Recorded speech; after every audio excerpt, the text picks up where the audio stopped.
Everybody 2025 NEET വളരെ ഇങ്ങ് അടുത്തെത്തിക്കഴിഞ്ഞു. അപ്പം ബയോളജിയിലെ നമുക്ക് ഏറ്റവും ഇമ്പോർട്ടൻ്റ് ആയിട്ട് തന്നെ കരുതേണ്ട ഒരു ചാപ്റ്ററാണ് നമ്മൾ ഈ വീഡിയോയിൽ ഡിസ്കസ് ചെയ്യുന്നത്, principles of inheritance and variation അല്ലേ. അപ്പം ഈ ഒരു ചാപ്റ്റർ നമ്മൾ സ്റ്റാർട്ട് ചെയ്യുമ്പം അല്ലെങ്കിൽ ഈ ഒരു ചാപ്റ്റർ പഠിക്കുമ്പം മിക്ക കുട്ടികളും പറയുന്നതാണ് ഭയങ്കര ഡിഫിക്കൽട്ട് ആയിട്ടുള്ള ചാപ്റ്ററാണ്, ക്വസ്റ്റ്യൻസ് തെറ്റിപ്പോകുമെന്നൊക്കെ. പക്ഷെ ശരിയാണോ? അല്ല. ഈ ചാപ്റ്ററിൻ്റെ കോൺസെപ്റ്റിൽ നല്ല പെർഫെക്റ്റ് ആയിട്ടുള്ള പക്ക ആയിട്ടുള്ള ഒരു ക്ലാരിറ്റി ഉണ്ടെങ്കിൽ നമുക്ക് പിന്നെ ക്വസ്റ്റ്യൻസ് ഭയങ്കര ഈസി ആയിട്ട് അങ്ങ് അറ്റൻഡ് ചെയ്യാൻ പറ്റും. അപ്പോൾ ഈ ചാപ്റ്ററിൽ നമ്മൾ കണ്ടുമുട്ടുന്ന കുറേ ടേംസ് ആണ് ഇവിടെ തന്നിരിക്കുന്നത്. ഈ ടേംസ് എല്ലാം ഇപ്പം ഞാൻ ഫസ്റ്റ് തന്നെ എക്സ്പ്ലെയിൻ ചെയ്യാൻ പോകുന്നില്ല, കാരണം ഈ ഒരു കോൺസെപ്റ്റൊക്കെ നമ്മൾ ഈ ചാപ്റ്റർ മുൻപോട്ട് പോകുന്തോറും നമ്മൾ കണ്ടുമുട്ടുന്ന ടേംസ് ആണ്. അപ്പോൾ ഈ ഓരോ ടേംസിലും നമുക്ക് പെർഫെക്റ്റ് ആയിട്ടുള്ളൊരു ക്ലാരിറ്റി ഉണ്ടെങ്കിൽ തന്നെ നമുക്ക് ഈ ചാപ്റ്ററിൻ്റെ ബേസിക്സിൽ നല്ല അടിപൊളിയായിട്ടുള്ളൊരു ഐഡിയ ഉണ്ടെന്ന് തന്നെയാണ് അർത്ഥം. അപ്പം ആ ഒരു ബേസിക്സ് ക്ലിയർ ആക്കിയിട്ടുണ്ടെങ്കിൽ പിന്നെ ചാപ്റ്റർ മനസ്സിലാക്കാനും അതുപോലെ ഇതിൽ നിന്നുള്ള ക്വസ്റ്റ്യൻസ് അറ്റൻഡ് ചെയ്യാനും വളരെ ഈസിയാണ്. ഓക്കെ, അപ്പം നമുക്ക് സ്റ്റാർട്ട് ചെയ്യാം. നമ്മുടെ ചാപ്റ്റർ സ്റ്റാർട്ട് ചെയ്യുന്നതിന് principles of inheritance and variation എന്ന് പറഞ്ഞുകൊണ്ടാണല്ലേ. എന്താണ് ഇൻഹെറിറ്റൻസ് ആൻഡ് വേരിയേഷൻ എന്നതുകൊണ്ട് അർത്ഥമാക്കുന്നത്? അപ്പോൾ ഹ്യൂമൻ റീപ്രൊഡക്ഷനിൽ നമ്മൾ ഓൾറെഡി പഠിച്ചു അല്ലേ. ഹ്യൂമൻ റീപ്രൊഡക്ഷൻ എന്ന് പറയുമ്പോൾ ഹ്യൂമൻ ബീങ്സ് സെക്ഷുവലി റീപ്രൊഡ്യൂസ് ചെയ്യുന്ന ഓർഗാനിസംസ് ആണ്. അപ്പോൾ സെക്ഷൽ റീപ്രൊഡക്ഷൻ കൂടാണ്ട് അസെക്ഷൽ മോഡ് ഓഫ് റീപ്രൊഡക്ഷനും ഉണ്ട്. അപ്പോൾ അസെക്ഷൽ മോഡ് ഓഫ് റീപ്രൊഡക്ഷനെയും സെക്ഷൽ മോഡ് ഓഫ് റീപ്രൊഡക്ഷനെയും തമ്മിൽ കമ്പയർ ചെയ്യുമ്പം അവിടെ ഉണ്ടാകുന്ന ഒരു മെയിൻ ഫീച്ചർ എന്താണ്? സെക്ഷൽ റീപ്രൊഡക്ഷനിൽ വേരിയേഷൻസ് ഉണ്ടാകുന്നുണ്ട്. അസെക്ഷൽ റീപ്രൊഡക്ഷനിൽ അവിടുത്തെ പ്രോജനീസ്, ഓഫ് സ്പ്രിങ്സ് പേരൻസിനെ പോലെ തന്നെ ഇരിക്കുന്നു അല്ലേ. Are the exact copies, photostat എടുത്ത പോലെയാണ് ഇരിക്കുന്നത്. പക്ഷേ സെക്ഷൽ റീപ്രൊഡക്ഷനിൽ വേരിയേഷൻ ഉണ്ടാവുന്നുണ്ട്. ഹ്യൂമൻ ബീങ്സ് സെക്ഷലി റീപ്രൊഡ്യൂസ് ചെയ്യുന്ന ഓർഗാനിസംസ് ആണ്. മാമൽസ് എല്ലാം തന്നെ സെക്ഷലി റീപ്രൊഡ്യൂസ് ചെയ്യുന്ന ഓർഗൻസ് ആണ്. എലിഫന്റ്, ജിറാഫ്, ഡോഗ്, ക്യാറ്റ് എല്ലാവരും സെക്ഷലി റീപ്രൊഡ്യൂസിങ് ഓർഗാനിസംസ് ആണ്.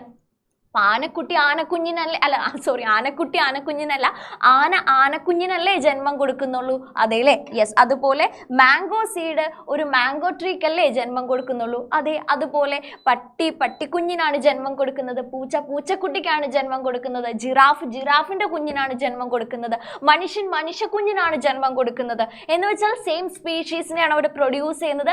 അത് മാത്രമല്ല, നമ്മളിപ്പോൾ ചിലപ്പോൾ നമ്മുടെ പേരൻസിൻ്റെ കൂടെ പോകുമ്പം ആരെങ്കിലും ഒക്കെ നമ്മളെ കാണുമ്പോൾ പറയില്ലേ, അയ്യോ അമ്മേനെ പോലെ തന്നെ ഇരിക്കുന്നു, അമ്മയുടെ അതേ കണ്ണാണ്, അമ്മയുടെ അതേ നിറമാണ്, അമ്മയുടെ അതേ മുടിയാണ്, അല്ലെങ്കിൽ അച്ഛൻ്റെ അതേ പൊക്കമാണ്, അച്ഛൻ്റെ അതേ നിറമാണ്, അച്ഛൻ്റെ അതേ മൂക്കാണ്, അങ്ങനെ പറയൂ അല്ലേ. എന്ന് വെച്ചാൽ സെക്ഷൽ റീപ്രൊഡക്ഷനിൽ എന്ത് ഇൻവോൾവ് ആണ്? യെസ്, സെക്ഷൽ റീപ്രൊഡക്ഷനിൽ എന്തൊക്കെയോ ഫീച്ചേഴ്സ് നമുക്ക് പാരമ്പര്യമായിട്ട് കിട്ടുന്നുണ്ട്. പക്ഷെ എന്ന് വെച്ച് നമ്മൾ അവരുടെ ട്വിൻസ് ആണോ? അല്ല അല്ലേ. ഇപ്പം നമ്മൾ ഈ ഒരു പിക്ചറിൽ നോക്കുകയാണെങ്കിൽ നമ്മുടെ മെഗാ സ്റ്റാർസും സൂപ്പർ സ്റ്റാർസും ഒക്കെയാണ് ഈ ഒരു പിക്ചറിൽ കൊടുത്തിരിക്കുന്നത്.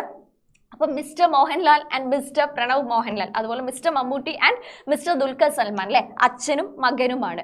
ഓക്കെ, അപ്പം ഈ ഒരു ദുൽഖർ സൽമാനെ നോക്കുകയാണെങ്കിൽ അച്ഛൻ്റെ കുറേ ഫീച്ചേഴ്സ് ഉണ്ട്. എന്ന് വെച്ച് അവർ ട്വിൻസിനെ പോലെയാണോ ഇരിക്കുന്നത്? അല്ല. അതേപോലെ തന്നെ പ്രണവ് മോഹൻലാലിനെ നോക്കുകയാണെങ്കിൽ അച്ഛൻ്റെ കുറേ ഫീച്ചേഴ്സ് ഉണ്ട്. എന്ന് വെച്ച് are they looking like twins? No, അവരും ഒരേപോലെയല്ല ഇരിക്കുന്നത്.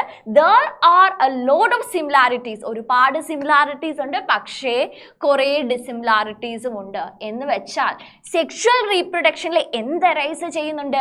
വേരിയേഷൻ അറൈസ് ചെയ്യുന്നുണ്ട്. വേരിയേഷൻ അറൈസ് ചെയ്യുന്നു എന്ന് വിചാരിച്ചാൽ ഫുള്ള് കംപ്ലീറ്റ്ലി അങ്ങ് സ്പീഷീസ് മാറി വേറെ ഏതോ ഒരു കുഞ്ഞല്ല അവിടെ ഉണ്ടാവുന്നത്. ഒരുപാട് സിമിലാരിറ്റീസും ഉണ്ട്. ഇതിന് തന്നെയാണ് നമുക്ക് സിമ്പിളായിട്ട് ഇൻഹെറിറ്റൻസ് ആൻഡ് വേരിയേഷൻ എന്ന് പറയാൻ പറ്റുന്നത്. ഇൻഹെറിറ്റൻസ് എന്ന് പറയുമ്പോൾ ഓരോ ഫീച്ചേഴ്സും നമ്മൾ ഇൻഹെറിറ്റഡ് ആകുമ്പം, സെക്ഷൽ റീപ്രൊഡക്ഷൻ വഴി ഇൻഹെറിറ്റഡ് ആകുമ്പോൾ അത് പാരമ്പര്യത്തിലേക്ക് ലീഡ് ചെയ്യുന്നു അല്ലേ. Yes, inheritance is leading to heredity. Inheritance ഹെറിഡിറ്റിയിലേക്ക് ലീഡ് ചെയ്യുന്നു. ഓക്കെ, മാത്രമല്ല സെക്ഷൽ റീപ്രൊഡക്ഷൻ്റെ സമയത്ത് അവിടെ വേരിയേഷനും ഉണ്ടാവുന്നു. So the process of transfer of characters from parents to offsprings, അതിനാണ് നമ്മൾ ഇൻഹെറിറ്റൻസ് എന്ന് പറയുന്നത്. അതേപോലെ വേരിയേഷൻ ഏത് ടൈമിലാണ് ഉണ്ടാവുന്നത്? It's the result of sexual reproduction. Okay, result of sexual reproduction. Yes, okay, ready. അപ്പം സെക്ഷൽ റീപ്രൊഡക്ഷൻ്റെ റിസൾട്ടാണ് വേരിയേഷൻ എന്ന് പറയുന്നത്. അപ്പം ഈ ഒരു സെക്ഷൽ റീപ്രൊഡക്ഷൻ ഒരുപാട് മില്യൺസ് ഓഫ് ഇയേഴ്സ് നടന്നു കഴിയുമ്പോൾ ഗ്രാജുവലായിട്ട് കുറേ വേരിയേഷൻസ് അവിടെ അക്യുമുലേറ്റ് ചെയ്യും. അങ്ങനെ എത്രയോ മില്യൺസ് ഓഫ് ഇയേഴ്സ് കഴിയുമ്പോൾ അതൊരു പുതിയ സ്പീഷീസ് ആയിട്ട് മാറും, സ്പീസിയേഷൻ സംഭവിക്കും. അതിനാണ് നമ്മൾ ആക്ച്വലി എന്തെന്ന് പറയുന്നത്, എവല്യൂഷൻ എന്ന് പറയുന്നത് അല്ലേ. ഇവല്യൂഷൻ നടന്നിരിക്കുന്നു. യെസ്.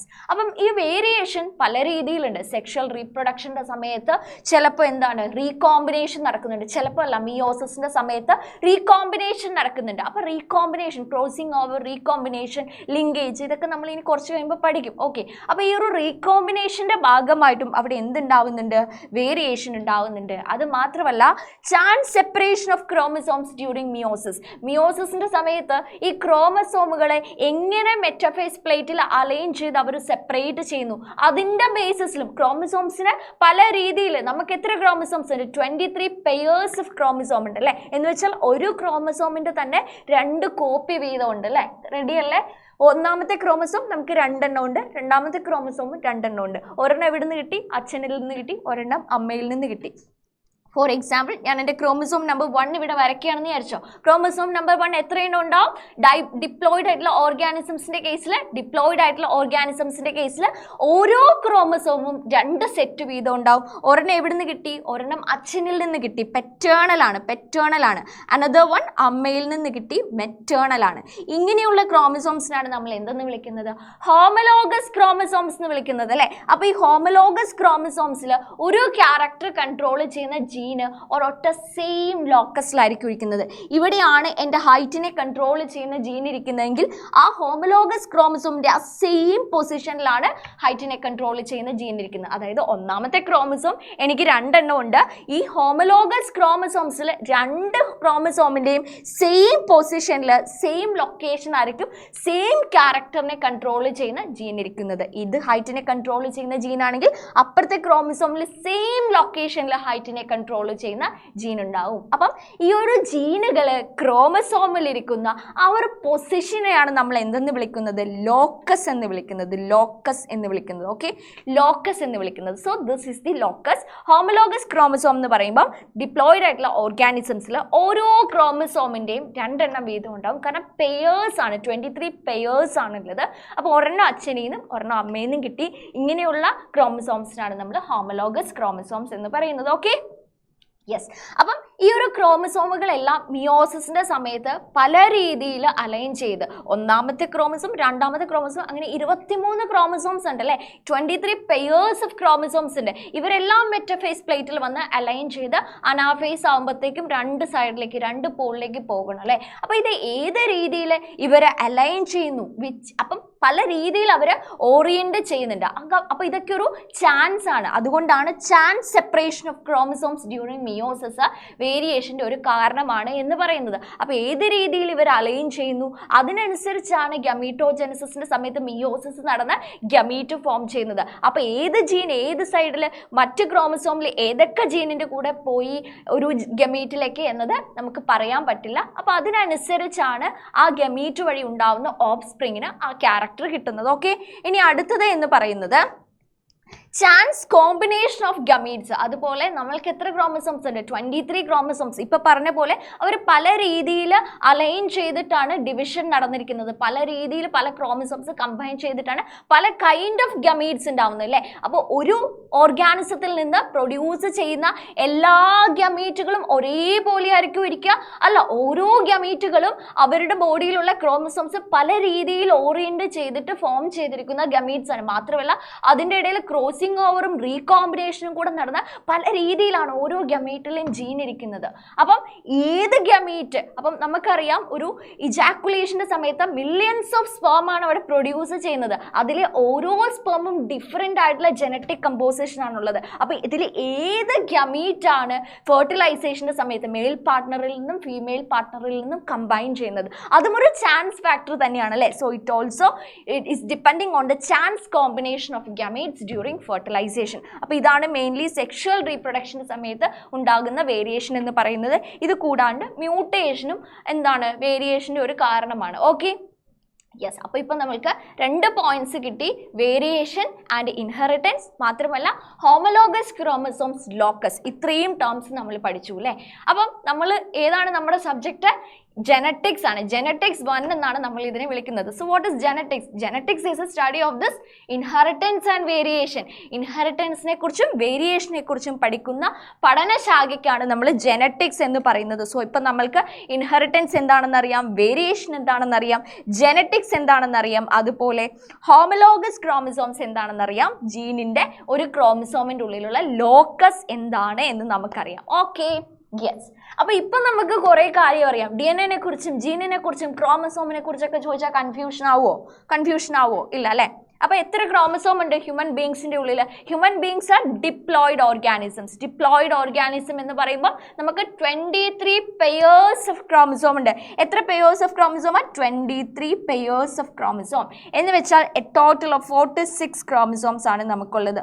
നമ്മുടെ ഉള്ളിൽ എത്ര സെറ്റ്സ് ഓഫ് ക്രോമസോം ഉണ്ടെന്ന് ചോദിച്ചാൽ എന്താണ് answer? How many sets of chromosome? 2 sets of chromosome. 2 സെറ്റാണ് നമുക്കുള്ളത്. 2 സെറ്റ്സ് ഓഫ് ക്രോമസോം ആണുള്ളത്. ഇതിൽ ഓരോ സെറ്റിലും 23 എണ്ണം വെച്ച്, അനദർ സെറ്റിൽ അനദർ 23 അല്ലേ. അപ്പോൾ 23 സെറ്റ്സ് ഓഫ് ക്രോമസോം അല്ലെങ്കിൽ 23 പെയേഴ്സ് ഓഫ് ക്രോമസോം അല്ലെങ്കിൽ 46 ക്രോമസോം ആണ് നമുക്കുള്ളത്. എന്താണ് ഇനി ക്രോമസോം എന്ന് പറഞ്ഞാൽ? ക്രോമസോം എന്ന് പറഞ്ഞാൽ നമ്മുടെ DNA എത്രയോ നീളമുള്ള DNA നമ്മുടെ ന്യൂക്ലിയസിൻ്റെ ഉള്ളിൽ ഹിസ്റ്റോൺ എന്ന് പറയുന്ന പ്രോട്ടീനിൻ്റെ സഹായത്തോടെ പാക്ക് ചെയ്ത് വെച്ചിരിക്കുന്ന കോമ്പാക്റ്റ് ഫോം ആണല്ലേ ക്രോമസോം എന്ന് പറയുന്നത്. അപ്പോൾ ഈ ക്രോമസോമിൻ്റെ ഉള്ളിലാണ് നമുക്ക് എന്ത് കാണാൻ പറ്റുന്നത്? DNA കാണാൻ പറ്റുന്നത്. അപ്പോൾ ഇതൊരു DNA ആണെങ്കിൽ ആ DNAയുടെ ഓരോ സെഗ്മെൻറ്റ്സിനാണ് നമ്മൾ എന്തെന്ന് പറയുന്നത്? ജീൻ എന്ന് പറയുന്നത്. അതായത് DNAയുടെ ഉള്ളിലാണ് നമുക്ക് ജീൻ കാണാൻ പറ്റുന്നത്. ചിലപ്പോൾ DNA ഇത്രയും പോർഷൻ, ഈ ഒരു സെഗ്മെന്റ് ഒരു ക്യാരക്ടറിനെ കൺട്രോൾ ചെയ്യുന്ന ഒരു ജീൻ ആയിരിക്കാം. ചിലപ്പോൾ ഈ ഒരു പോർഷൻ വേറൊരു ക്യാരക്ടറിനെ കൺട്രോൾ ചെയ്യുന്ന ഒരു ജീൻ ആയിരിക്കാം. So this may be G2. Okay, അപ്പോൾ എന്താണ് DNAയുടെ സെഗ്മെന്റ്സ് ഓഫ് DNA ആണ്. DNAയുടെ പെർട്ടിക്കുലർ സെഗ്മെന്റ്സ് ആണ് ഓരോ ജീനുകളുമായിട്ട് ആക്ട് ചെയ്യുന്നത്. സോ നമ്മുടെ 23 ക്രോമസോംസിലുമാണ് നമ്മുടെ എന്തിരിക്കുന്നത്? എല്ലാ ജീനുകളും ഇരിക്കുന്നത്. ഓക്കെ, അപ്പം ഇത് ക്രോമസോം നമ്പർ 1 ആണെങ്കിൽ ഇതിന്റെ ഹോമോലോഗസ് ക്രോമസോമിന്റെ ആ സെയിം പോർഷനിലുള്ള സെഗ്മെന്റ് തന്നെയായിരിക്കും അതേ ജീനിന്റെ അനദർ പേരന്റിൽ നിന്ന് കിട്ടിയ കോപ്പി ഇരിക്കുന്നത്. ഓക്കെ, അപ്പൊ കോൺസെപ്റ്റ് ക്ലിയർ ആയി എന്ന് വിചാരിക്കുന്നു. യെസ്, അപ്പോൾ ഇപ്പം നമുക്കറിയാം അല്ലേ, gene, chromosome, meiosis, crossing over, recombination കുറേയൊക്കെ അറിയാം, കുറേ ബേസിക്സ് നമ്മൾക്കറിയാം. പക്ഷേ ഒരുപാട് വർഷങ്ങൾക്ക് മുമ്പ്, എത്രയോ നാളുകൾക്ക് മുൻപ്, ഓൾമോസ്റ്റ് ഈ ഒരു മെൻ്റലിൻ്റെയൊക്കെ സമയത്ത് ആൾക്കാർക്ക്, നമ്മുടെ സയൻറ്റിഫിക് വേൾഡിന് പോലും ഇതിനെക്കുറിച്ചൊന്നും ഒരു അറിവും ഉണ്ടായിരുന്നില്ല. അങ്ങനെ ഒരു കാലത്ത് കുറേ ഹൈബ്രിഡൈസേഷൻ എക്സ്പെരിമെൻ്റ് ഒക്കെ നടത്തി ജനറ്റിക്സിൽ പഠനം നടത്തിയ ഒരാളാണ് ഗ്രിഗർ ജോഹാൻ മെൻഡൽ അല്ലേ. Gregor Johann Mendel. ഈ ഗ്രിഗർ ജോഹാൻ മെൻഡലിനെയാണ് നമ്മളിപ്പോൾ എന്തെന്ന് വിളിക്കുന്നത്? ഫാദർ ഓഫ് ജനറ്റിക്സ് എന്ന് വിളിക്കുന്നത്. അപ്പം നമ്മുടെ മെൻഡൽ എക്സ്പെരിമെൻ്റ് നടത്തിയ ഇയർ ഏതാണ്?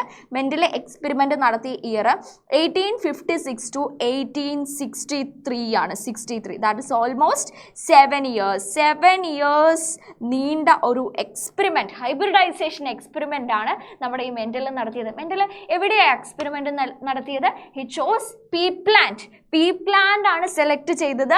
പൈസം sativum, scientific name പൈസം sativum. Okay, അപ്പോൾ തോട്ടപ്പയറിൽ, പയറ് ചെടിയിലാണ് മെൻഡൽ എക്സ്പെരിമെൻ്റ് നടത്തിയത്. മെൻഡൽ ആരായിരുന്നു? മെൻഡൽ ഒരു മൊണാസ്ട്രിയിലെ ഒരു മോങ്കായിരുന്നു, പ്രീസ്റ്റ് ആയിരുന്നു. ഓക്കെ, അപ്പോൾ ആ ടൈമിൽ മെൻഡൽ ഈ ഒരു എക്സ്പെരിമെൻ്റ് ഒക്കെ നടത്തിയപ്പം ആരും മെൻഡലിൻ്റെ കണ്ടുപിടുത്തങ്ങളെയോ റിസൾട്ടുകളെയോ ഒന്നും ആക്സെപ്റ്റ് ചെയ്തൊന്നുമില്ല. ആ പേര് പോലെ തന്നെ മെൻഡൽ ഒരു മെൻ്റലായിട്ടുള്ള ഒരാളാണ്, ഒരു ഭ്രാന്തനാണെന്നാണ് ആളുകൾ വിചാരിച്ചത്. പക്ഷെ കാരണം എന്താണ്? ആ നാളിലെ ആൾക്കാർക്ക് ഇതിനെക്കുറിച്ചൊന്നും ഒരു ബേസിക് ഐഡിയോ, ഒരു ഈ പറയുന്ന കാര്യങ്ങളൊന്നും കൺവിൻസ്ഡ് ആയിട്ടുണ്ടായിരുന്നു. ഓക്കെ, അപ്പോൾ എനിവേ മെൻഡൽ പൈസം സറ്റൈവത്തിൽ 7 ഇയേഴ്സ്, ഏത് ഇയറിലാണ്? 1856 to 1863 ഇയർ നോട്ട് ചെയ്യണം. ഈ ഒരു ടൈം പീരീഡിലാണ് എക്സ്പെരിമെൻ്റ് നടത്തിയത്. Okay, yes. അപ്പം മെൻഡല് പീ പ്ലാന്റിനെയാണ് സെലക്ട് ചെയ്തത്. ഓക്കെ, അപ്പൊ ഈ പീ പ്ലാന്റിന്റെ എത്ര ക്യാരക്ടേഴ്സ് മെൻഡൽ ചൂസ് ചെയ്തു? മെൻഡൽ പീ പ്ലാന്റിന്റെ 7 ക്യാരക്ടേഴ്സ് ആണ് ചൂസ് ചെയ്തത്. 7 ക്യാരക്ടേഴ്സ്. ഈ 7 ക്യാരക്ടേഴ്സിന്റെ 14 കോൺട്രാസ്റ്റിംഗ് ട്രേറ്റുകൾ എടുത്താണ് മെൻഡൽ പഠിച്ചത്. 14 കോൺട്രാസ്റ്റിംഗ് ട്രേറ്റുകൾ എടുത്താണ് മെൻഡൽ പഠിച്ചത്. Now what is the difference between this character and trait? ക്യാരക്ടറും ട്രേറ്റും തമ്മിലുള്ള വ്യത്യാസം എന്താണ്? ക്യാരക്ടറിന്റെ ഡിഫറെൻറ്റ് ഫോംസിനെയാണ് നമ്മൾക്ക് ട്രേറ്റ് എന്ന് പറയാൻ പറ്റുന്നത്. ഫോർ എക്സാമ്പിൾ, ഹൈറ്റ് എന്ന് പറയുന്നത് ഒരു ക്യാരക്ടറാണ്. ഡ്വാഫ് എന്ന് പറയുന്നത് ആ ക്യാരക്ടറിന്റെ ഒരു ട്രേറ്റ് ആണ്. അതുപോലെ ടോൾനെസ് എന്ന് പറയുന്നത് ആ ക്യാരക്ടറിന്റെ, ഹൈറ്റ് എന്ന ക്യാരക്ടറിന്റെ വേറൊരു ട്രേറ്റ് ആണ്. ഓക്കെ, അപ്പം മെൻഡൽ പീ പ്ലാന്റിന്റെ 7 ക്യാരക്ടേഴ്സ് ചൂസ് ചെയ്തു. ഓരോ ക്യാരക്ടറിന്റെയും 2 കോൺട്രാസ്റ്റിംഗ് ട്രേറ്റ്സ് വീതമാണ് സെലക്ട് ചെയ്തത്. അപ്പം മെൻഡൽ സെലക്ട് ചെയ്ത പീ പ്ലാന്റിന്റെ ക്യാരക്ടേഴ്സ് ഏതൊക്കെയാണ്? seed color, seed shape, pod color, pod shape, flower color, flower position, plant height. Okay, അപ്പം അതിൻ്റെ ആൾട്ടർനേറ്റീവ് ആയിട്ടുള്ള അല്ലെങ്കിൽ കോൺട്രാസ്റ്റിംഗ് ആയിട്ടുള്ള ട്രേറ്റുകൾ ഏതായിരുന്നു? സീഡ് കളർ നോക്കുകയാണെങ്കിൽ യെല്ലോ ആൻഡ് ഗ്രീൻ ആയിരുന്നു. അതുപോലെ സീഡ് ഷേപ്പ് നോക്കുവാണെങ്കിൽ റൗണ്ട് ആൻഡ് റിങ്കിൾഡ് ആയിരുന്നു. പോട്ട് കളർ നോക്കുവാണെങ്കിൽ ഗ്രീൻ ആൻഡ് യെല്ലോ ആയിരുന്നു. പോട്ട് ഷേപ്പ് നോക്കുവാണെങ്കിൽ ഇൻഫ്ലേറ്റഡ് ആൻഡ് കൺസ്ട്രിക്റ്റഡ് ആയിരുന്നു. ഇൻഫ്ലേറ്റഡ് എങ്ങനെയായിരിക്കുന്നത്? ഫുള്ളായിട്ട് നല്ല കംപ്ലീറ്റ് നല്ല പ്രോപ്പർ ഷേപ്പിൽ സ്മൂത്ത് ആയിട്ടാണ് ആ പോഡ് ഇരിക്കുന്നത്. പക്ഷേ കൺസ്ട്രിക്റ്റഡ് എങ്ങനെയായിരിക്കുന്നത്? റിങ്കിൾഡ് ആയിട്ടല്ലേ, ഇങ്ങനെ ചുളിവിൽ ഇങ്ങനെ ഒരു രീതിയിലാണ് ഇരിക്കുന്നത്. ഓക്കെ, ഇനി ഫ്ലവർ കളർ നോക്കുകയാണെങ്കിൽ പേർപ്പിൾ ഓർ വയലറ്റ് ആണ് ഒരു ട്രേറ്റ്. അനദർ ട്രേറ്റ് എന്ന് പറയുന്നത് വൈറ്റ് ഫ്ലവേഴ്സ് ആണ്. ഇനി ഫ്ലവർ പൊസിഷൻ നോക്കുകയാണെങ്കിൽ ആക്സിയൽ ആണ് ഒരു ട്രേറ്റ്. അനദർ കോൺട്രാസ്റ്റിംഗ് ട്രേറ്റ് എന്ന് പറയുന്നത് ടെർമിനൽ പൊസിഷനിലുള്ള ഫ്ലവേഴ്സ് ആണ്. ഇനി പ്ലാന്റ് ഹൈറ്റ് നോക്കുകയാണെങ്കിൽ ടോളും ഡ്വാഫും ഷോർട്ടും ആണ് കോൺട്രാസ്റ്റിംഗ് ട്രേറ്റ്സ് എന്ന് പറയുന്നത്. ഓക്കെ, അപ്പം മെൻഡൽ സെലക്ട് ചെയ്ത ഈ കോൺട്രാസ്റ്റിംഗ് ട്രേറ്റിൽ ഒരു ട്രേറ്റ് എന്തായിരുന്നു? ഡോമിനൻ്റ് ആയിരുന്നു. അനദർ വൺ റെസസീവ് ആയിരുന്നു. ഓക്കെ, അപ്പോൾ ഡോമിനൻ്റ് ട്രേറ്റ്സ് ആണ് ഈ ഒരു ഫസ്റ്റ് കോളത്തിൽ കൊടുത്തിരിക്കുന്നത്. റെസസീവ് ട്രേറ്റ്സ് ഈ ഒരു കോളത്തിലും കൊടുത്തിട്ടുണ്ട്. ഇത് നമ്മൾ പഠിക്കണം, ക്വസ്റ്റ്യൻ വരും, ഇമ്പോർട്ടൻ്റ് ആണ്, ക്വസ്റ്റ്യൻ വരും. പല രീതിയിൽ കോമ്പിനേഷൻ ആക്കിയിട്ട് മെൻഡൽ സെലക്ട് ചെയ്ത് ഏതൊക്കെയാണ് എന്നൊക്കെ ചോദിച്ച ക്വസ്റ്റ്യൻസ് വരും. ഓക്കെ, അപ്പം മെൻഡൽ നടത്തിയ എക്സ്പെരിമെൻ്റ് ഏത് കൈൻഡ് ഓഫ് എക്സ്പെരിമെൻ്റ് ആയിരുന്നു? ഹൈബ്രിഡൈസേഷൻ എക്സ്പെരിമെൻ്റ് ആയിരുന്നു. ഹൈബ്രിഡൈസേഷൻ എന്ന് പറയുമ്പോൾ എന്താ? ഹൈബ്രിഡൈസേഷൻ എക്സ്പെരിമെൻ്റ് എന്ന് പറയുമ്പോൾ ബ്രീഡ്, അതായത് ഒരു ഹൈബ്രിഡിനെ പ്രൊഡ്യൂസ് ചെയ്യുക എന്നാണല്ലേ അർത്ഥം.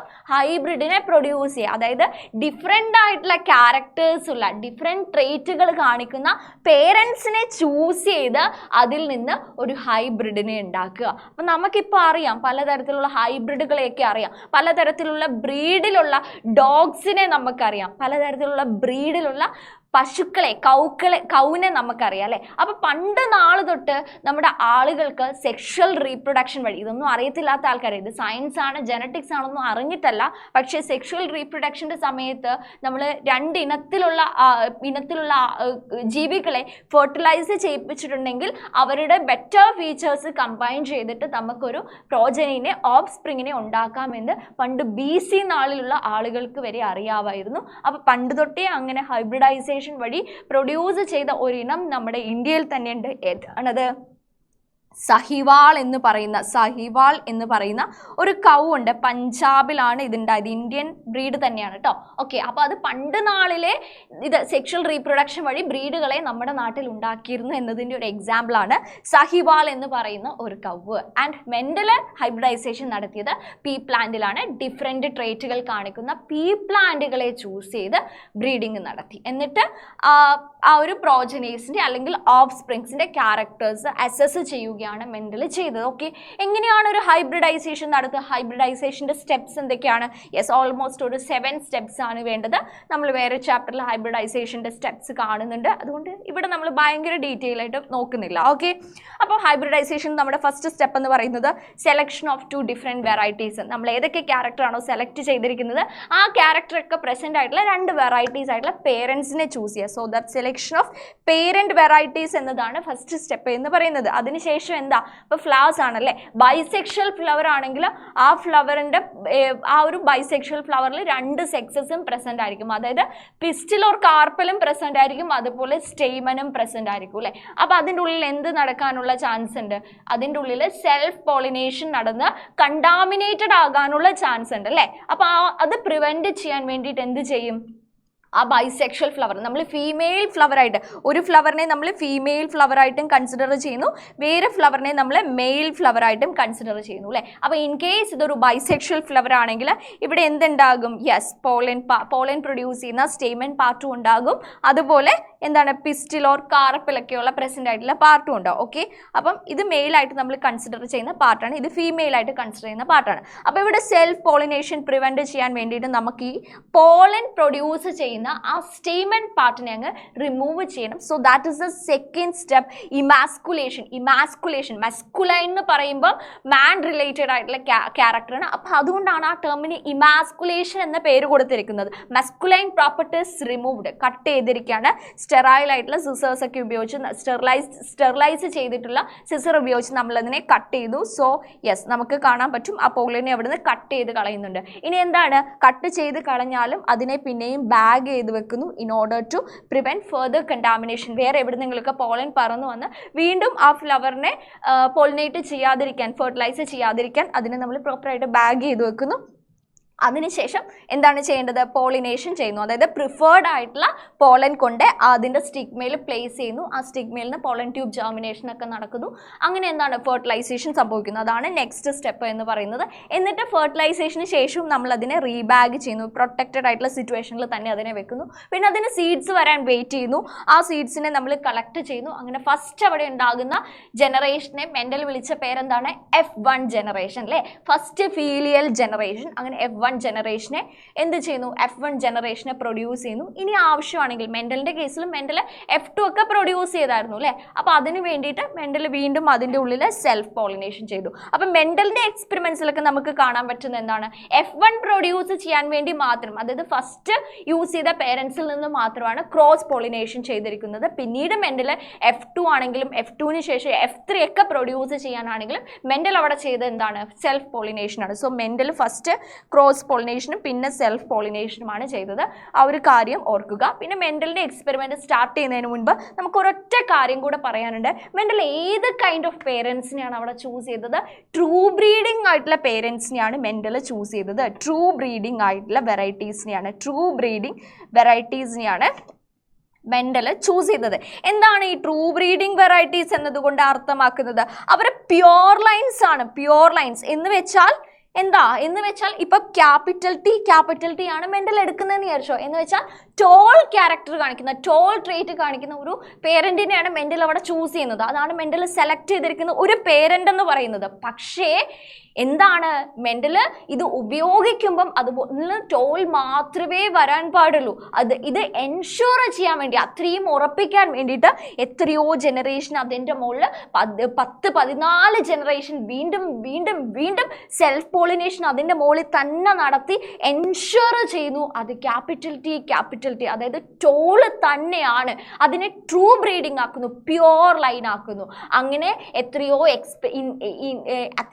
സെൽഫ് പോളിനേഷൻ നടത്തി ആ പേരൻസിനെ ട്രൂ ബ്രീഡിംഗ് ആണ് എന്ന് ഉറപ്പിച്ചതിന് ശേഷം മാത്രമാണ് മെൻഡൽ എന്ത് ചെയ്തത്, ആ പേരൻസിനെ സെലക്ട് ചെയ്തത്. അപ്പം മെൻഡൽ ട്രൂ ബ്രീഡിംഗ് ആയിട്ടുള്ള പേരന്റ് വെറൈറ്റീസിനെയാണ് ചൂസ് ചെയ്തത് എന്നൊരു കാര്യം കൂടെ ആലോചിക്കുക. So these are the characters selected by Mendel.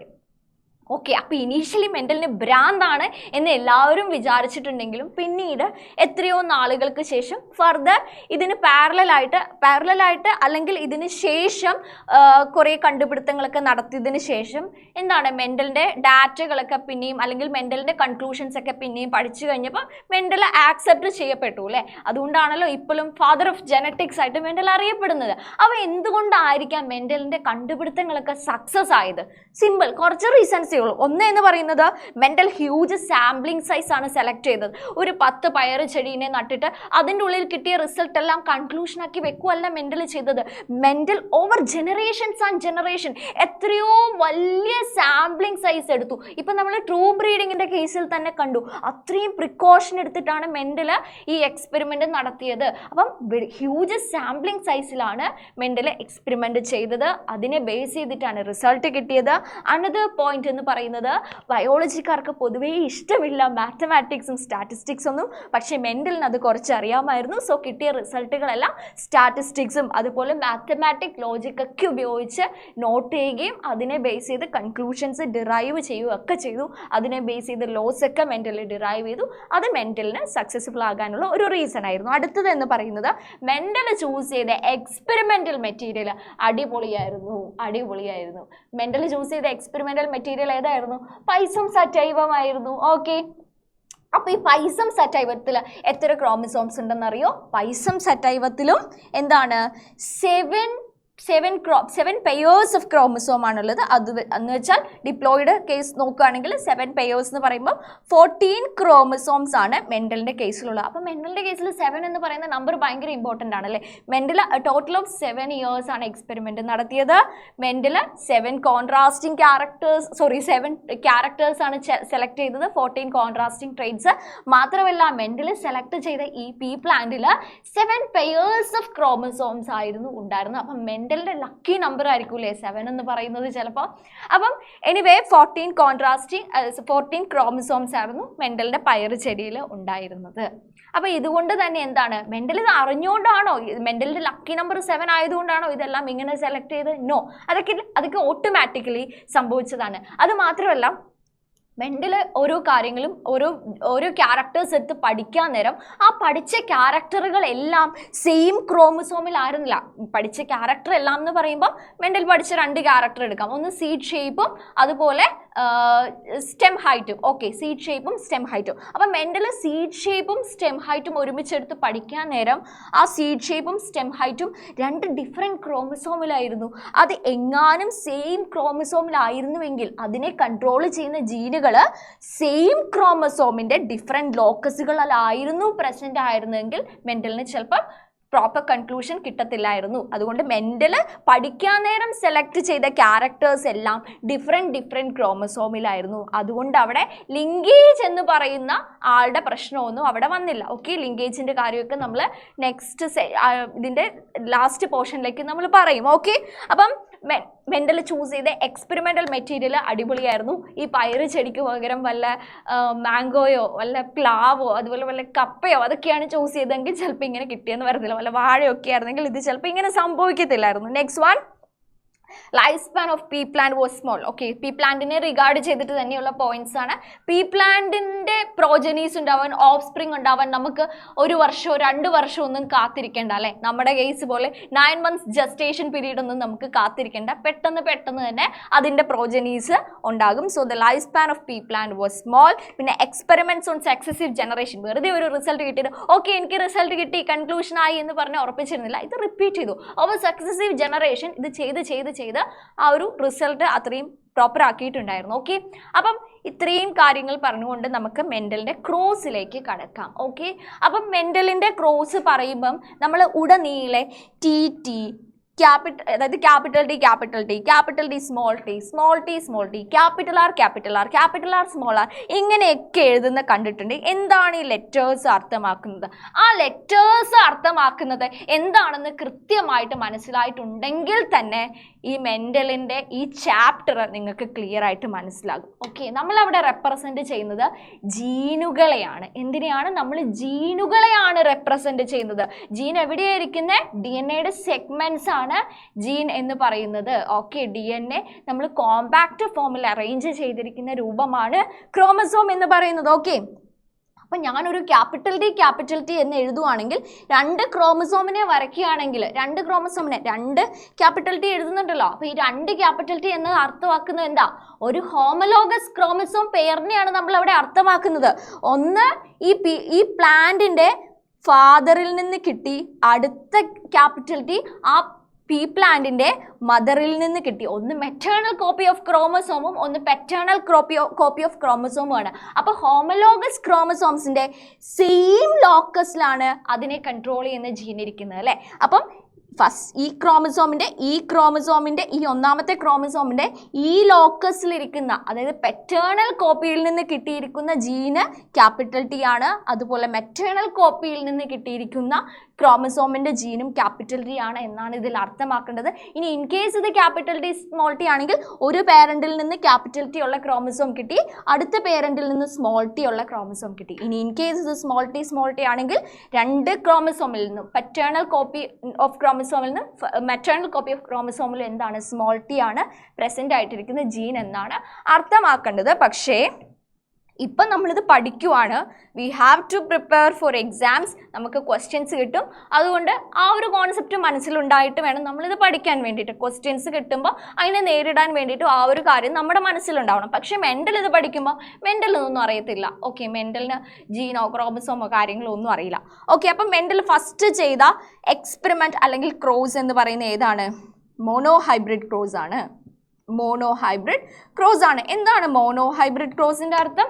Monohybrid cross എന്ന് പറയുമ്പോൾ അറ്റ് എ ടൈം ഒരു ക്യാരക്ടർ എടുത്ത് പഠിക്കുന്ന ഹൈബ്രിഡൈസേഷൻ എക്സ്പെരിമെൻ്റ് ആണ് monohybrid cross. Mendel first monohybrid ക്രോസും പിന്നെ ഡൈഹൈബ്രിഡ് ക്രോസും ആണ് ചെയ്തത്. അപ്പോൾ മോണോഹൈബ്രിഡ് ക്രോസിൽ മെൻ്റൽ ഒരൊറ്റ ക്യാരക്ടർ, ആ ക്യാരക്ടറിൻ്റെ രണ്ട് കോൺട്രാസ്റ്റിംഗ് ട്രേറ്റ് അതാണ് സെലക്ട് ചെയ്തത്.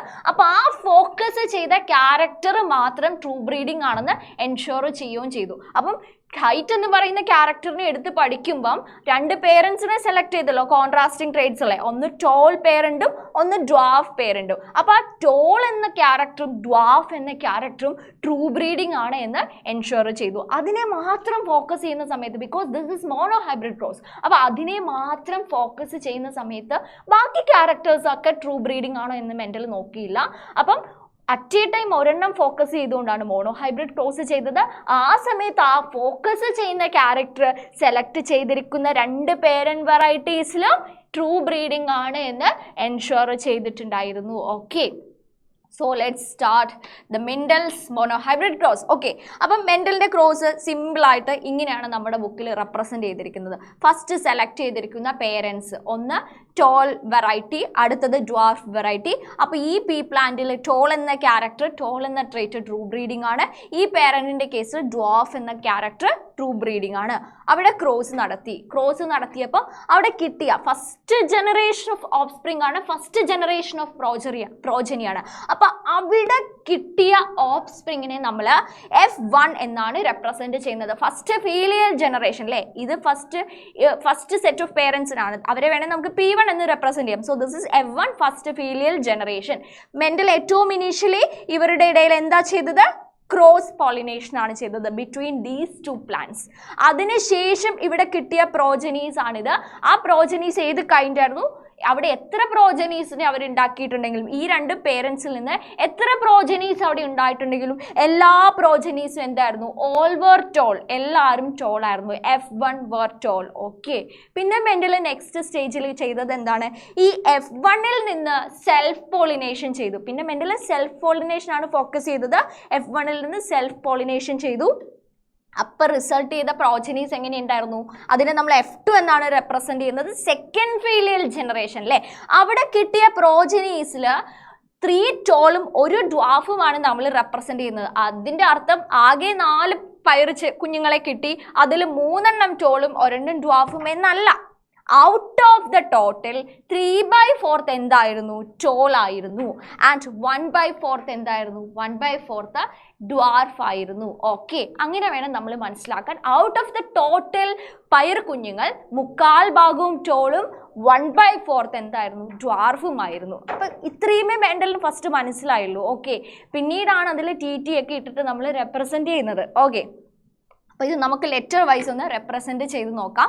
അപ്പം ഏറ്റവും ഫസ്റ്റ് P1 എന്ന് പറയുന്നത് ക്യാപിറ്റൽ ടി ആണ്, കാരണം അത് ട്രൂ ബ്രീഡിംഗ് ആണ്. യെസ്, നെക്സ്റ്റ് പേരൻ്റ് എന്ന് പറയുന്നത് സ്മോൾ ടി ആണ്. ടോളും ഡ്വാർഫുമാണ്. ഓക്കെ, അതിൽ നിന്ന് F1 കിട്ടിയപ്പോൾ അവിടെ കിട്ടിയത് ക്യാപിറ്റൽ ടി എന്ന് പ്രൊഡ്യൂസ് ചെയ്ത ഗമീറ്റ്സ് എല്ലാം ഗമീറ്റോജനസിന്റെ സമയത്ത് ഇത് ഡിപ്ലോയിഡ് പേരന്റ് ആണല്ലേ.